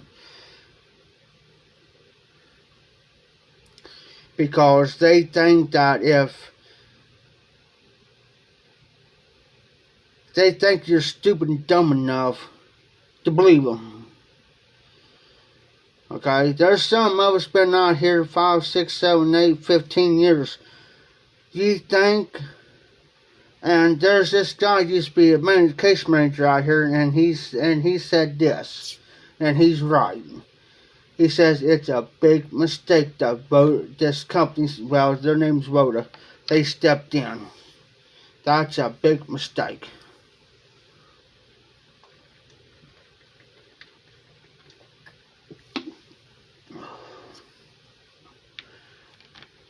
And I said, well, everybody was getting along with everybody until this guy, he was the property manager, he thought he was cocked to walk. By the time most of us got done with him, he was like a dog with a tail between his legs.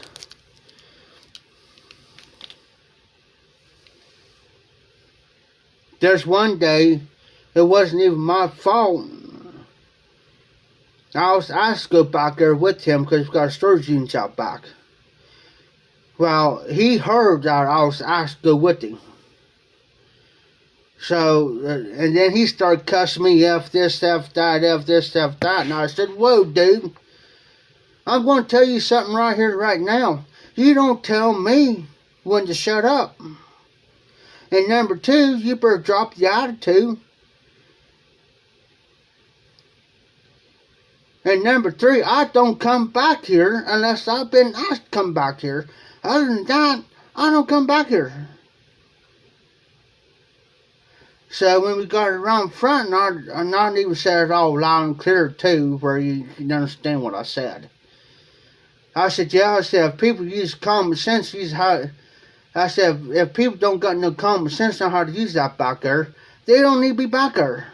And you know who I'm talking about. I come in, I walk back over to the office, to the community room, because I had to check on something on the computer. He comes over real nice. Well, Jeff, you can go back there and get what you need. I said, no. Did you just hear what I just got done telling you? I said, I do not go back there unless I've been asked to go back there.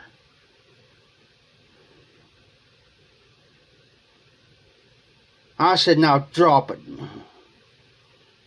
I don't want to hear no more about it. Well, he walks out. The one case manager, she was there, she says, well, it looks like he pissed you off. I said, yeah. I said, I tell you what started it, and I tell you what fueled it. He was back there F-ing this, F-ing that, F-ing this, F-ing that, and I said, I dropped him. Yeah, Morgan, you have rights. You can say anything to them as long as, for one, you're not threatening them. Number two, you don't use vulgar. Number three, you don't call them any names. Number four, you just tell them like it is, politely. You might have to raise your voice a little bit because that doesn't know how you mean business. They just want you to be scared of them. And they're finding out now that the majority of us out here, she found out now that I'm not scared of her. Just like here the other day, I got threatened. And I threatened back with my lawyer.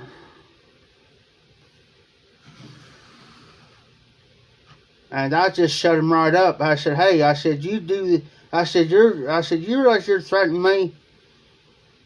And I said, I ain't doing nothing to nobody out here. I said, you guys know I stick to myself. Why all of a sudden now you want to throw this stuff up in my face? Why? Why? I said, I do got a lawyer. You realize that, don't you? And I even went over and told her the other day, I said, you never, as of right now, you cannot evict nobody out of here.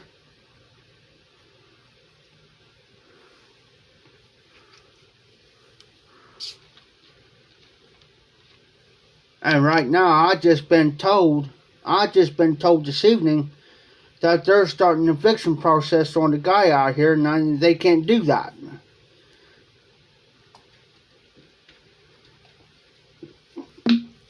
They can't do that.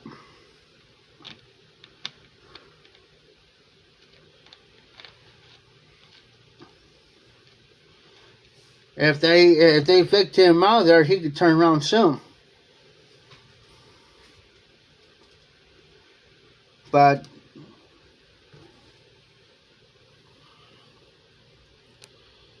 that's just,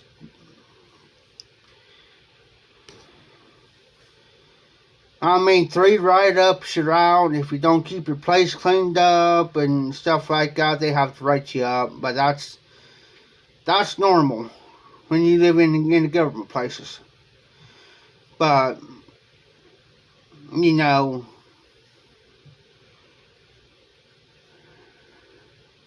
just like today, you know, they come in and spray for spiders and stuff, and I had to leave for 2 hours. She looked at me, she says, Jeff, says, you got one to clean it, you know. Basically, in other words, what she was saying was,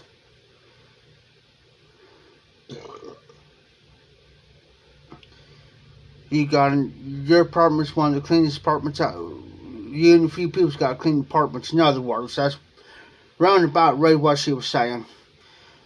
Hey, Morgan, I can't even let nobody stay here where I live. I can't. I cannot have no overnight guest or nothing here. They can come from 8 in the morning till 11 at night. And they have to leave before 11 o'clock. If they're here after 11 o'clock, they are considered trespassing.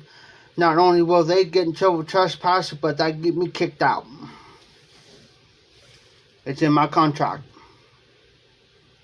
Because these are considered as efficiency rooms. Only made for one person. My thing back here, while I'm pointing at, I go over my bed. Now, they don't care about if you stack stuff up there, put your important stuff up there or whatever, or a thing above your bed. They don't care about that. What they're more worried about is your floor, how you keep everything, cluttering this up, cleaning this, whatever. You know, they ain't going to say nothing about that up there because they keep because I ain't on the floor. And I even told the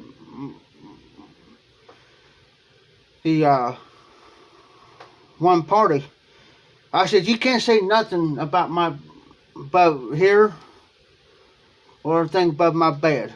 You can't say nothing about that. It's not on my floor. And the rule is here, I got, just in case there's a fire, I got to have a clear shot to my door.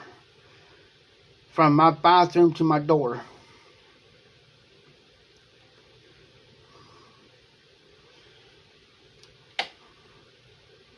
And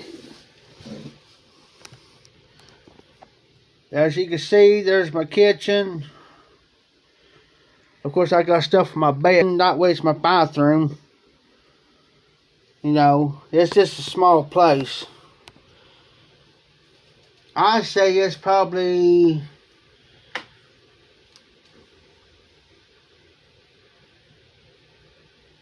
from this wall here to this where I'm at, I say it's probably about 20. I really haven't even measured it, but I'm going to guess it's probably about 20 by 30.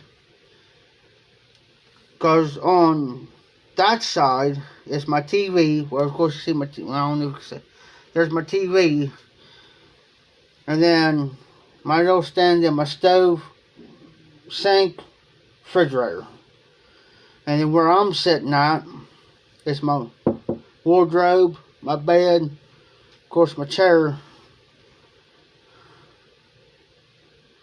Hey Morgan, I'm going to show you something. I do not have a hall.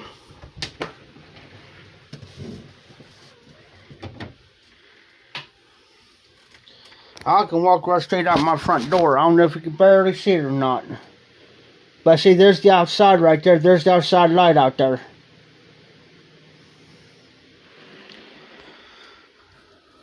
And yes, they got camera. And I can walk right out. See, when I walk out my front door, I'm outside. I can walk right. I can once I step out. Once I step through my screen door, I'm on outside sidewalk. But they do got cameras down through here. They do got cameras. And yes, they do check.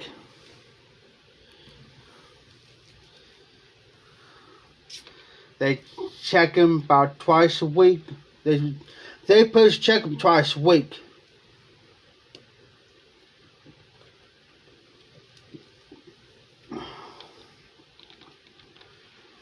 Now this is Fat Landing here. Now the other Fat Landing, they do have a hallway. It used to be a nursing home one time, and they converted them into apartments. And the rules are the same way over there that it is here. So, of course,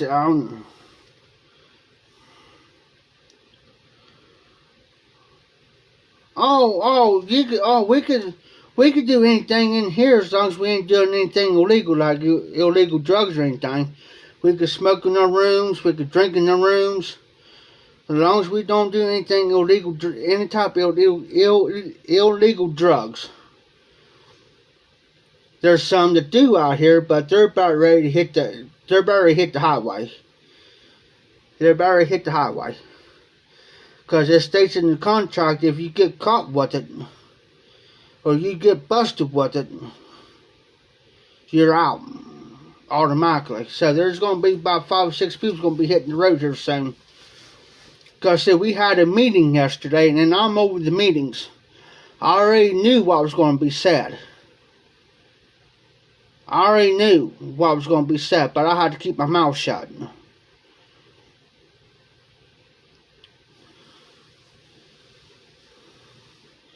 That's some way over to the other landing. They got cameras. But see, the bad thing about these cameras out here, they're not night vision. They're not night vision cameras. That's why they request everybody to live out here to have their outside light on. Because it helps the cameras. The only trouble, and most majority of us out here don't do it because, see, where I live, they go by your income. Okay? Like me, I don't got no income, so there's this place that pays for my rent and everything. It pays my rent, it pays my electric. The water we don't have to worry about. But we do got a meter thing out back that's for each apartment out here. Now, if they start putting the stuff in it, then they can start charging us electric. But right now, but if it's based upon your income. Say like you make $783 a month. You're only going to pay $225 rent here. The rest of the money, you can do whatever you want to do with it. And the people that does not have income like me, my rent's paid. Now, once I start making the income, then yes, then I have to start paying personal rent. But they already know. They already know. Once I get my stuff through, my SSI stuff through, they know I'm out. They know this. I said, as soon as I start getting my back, as soon as I get my back pay and stuff, I said, I'm going to start looking. And then I said, once I find a place, I said, I'm going to give you guys a 30-day notice, and then I'm out. I'm out. I'm going to get a place closer in town where I can come and go. And yes, I'll still do my, I'll let you guys know ahead of time when it happens. And I will definitely get internet where I can just do, for my lives and stuff.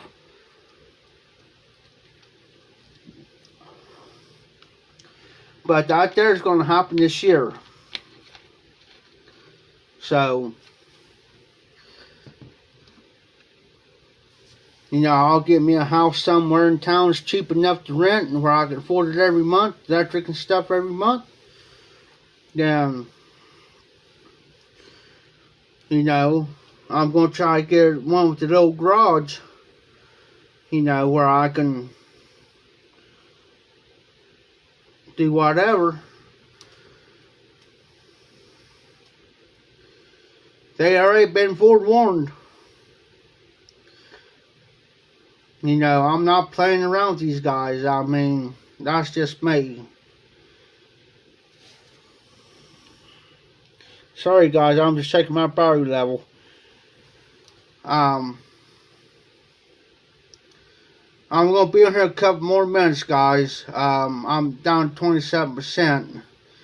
If it goes down to about 23%, then it'll give me a warning. Then it'll go in the battery safe mode and it'll shut me down quicker than snot. So, a couple more minutes, guys. I just don't want it to go, my phone to shut down on you guys. And good night, RD.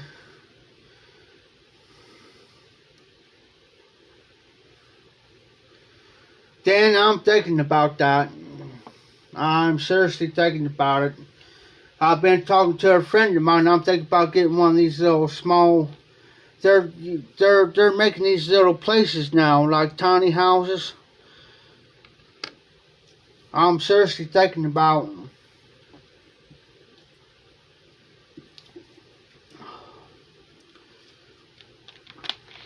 I got a friend lives over by the Right Fork Lake. They got trailers over there, and I'm thinking about getting one over there. You know, just pay the lot rent and everything, and at least I can get back and forth where I need to go. Cause this place here, I hate to say it like this, but it's going to hell in a handbag. Because they don't realize they don't realize this. If they get rid of 5 or 6 people all at one time, then what's going to happen is that they're going to lose about $480 some in rent. So you take take $440 and you times that by 6 people. That's how much they're losing. We got a place down on the end down there that's been empty for over 2 months now, maybe going 2.5 months now. They don't even got that rented out yet. They're losing money on that. They're losing money. And I'll let you know they don't care out here.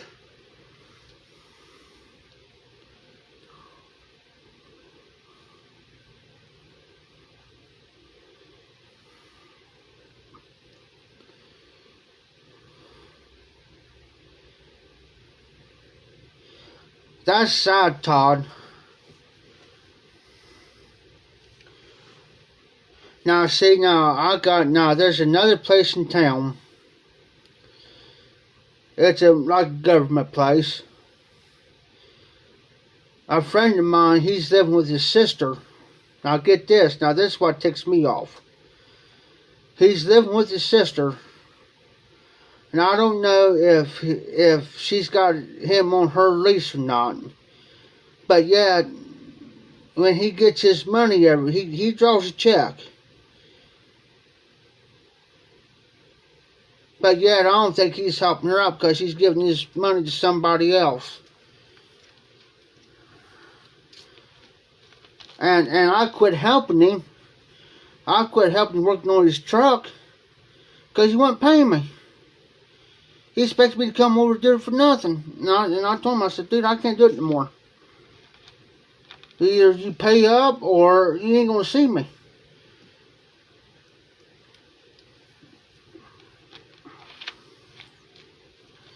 But yeah, Todd, that's how, and most places here in the high where I live, too, I don't know how it is where you guys are living out. But like a friend of mine, she just moved over. It's just like a friend of mine. Now I can go to her house and I can stay up to 14 days, 2 weeks. Now, she just moved her cousin in there. Now, I don't know if she's got her on her lease or not, but if they find out that, I don't know if she made pre-arrangements with the manager saying it was okay for her to stay there, but she can only stay there for so long. Because she moved down here from Dayton, which is 50 miles from here. So I don't know how long she's going to be able to stay. Unless, 2 ways. Now, unless she made pre-arrangements with the manager and get the okay, or number 2, she's got her on her lease.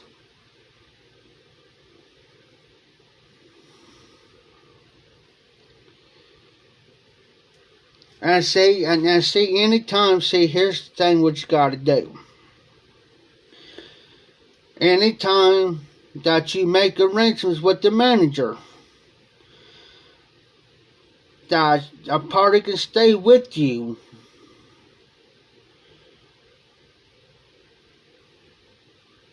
two ways.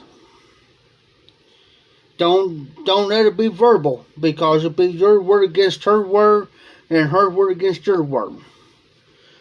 Say, okay, you're going to let her stay with me for this long period of time. Okay, either a contract or put her on my lease.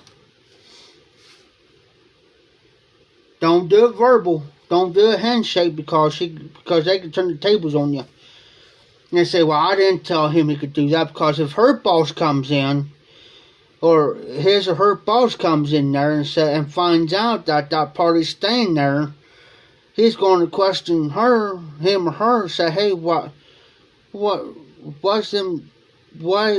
so-and-so got this person living with them, and they've been here for so long, and you know they're only supposed to be here, say, like 14 days. Why are they here? And then she's going to get her butt ripped, possibly lose her job. So she's going to wiggle herself out of it and get you in trouble. You see what I'm saying? You got to do everything in decent and in order. Because people will do you dirty. Excuse me. People will do you dirty quicker than snot. It's just like this fencing job deals I'm doing.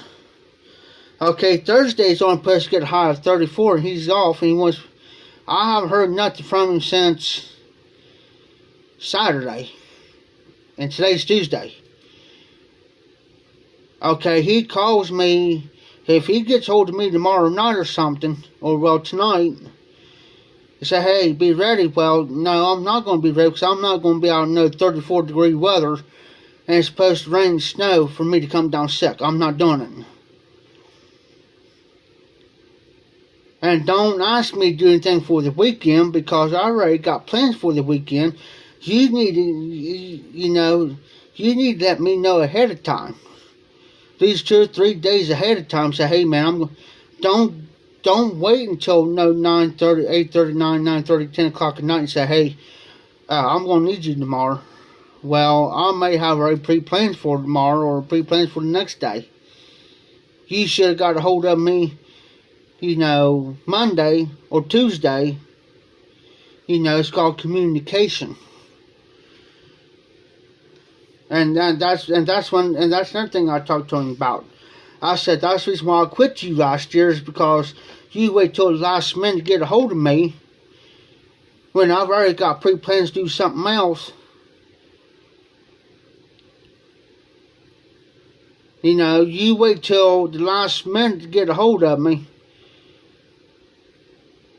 And it's like I told him, I said, you have to understand one thing, man. I've got doctor's appointments. I got these meetings. I got this stuff going on. And I said, you're going to have to understand that. I can't miss my doctor's appointments. I cannot miss any of these meetings. I cannot miss anything. I said, if I already made a vow to somebody that I'm going to do something with them, I'm going to be there. I'm going to be there. I'm not going to, and Friday, you know, so I said, well, you're screwed.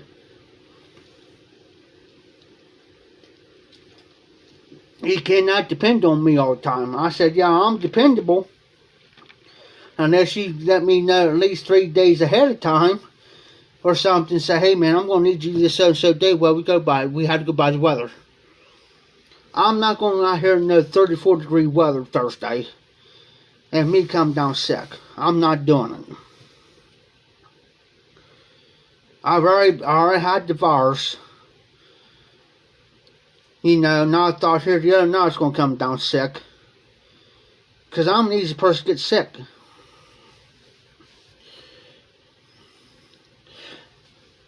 Well, guys, I hate to do this. My battery's 23%. My phone's about ready to die. And I'm not close to my charger. And I don't want to move you guys around too much because I'm afraid I'll lose it through the internet. Because where I got my phone set. But I appreciate you guys coming out tonight. We've been on here for 2 hours and 34 minutes. I appreciate you guys coming out tonight. I appreciate y'all supporting my channel, coming out. It's been a great night talking to you guys. Hopefully, maybe tomorrow night, maybe around the same time, if Phil ain't on, I might pop on. If Phil's on, or Simon's on, or one of the guys are on, then there won't be no live tomorrow night. So if about this time, so if them guys already got one, night Morgan. Same to you, Dan. Hey Cyrus, I'll email you after my phone charges out here in a little bit. I'll let you know about that certain thing there, Cyrus. But you guys have a good night, great night.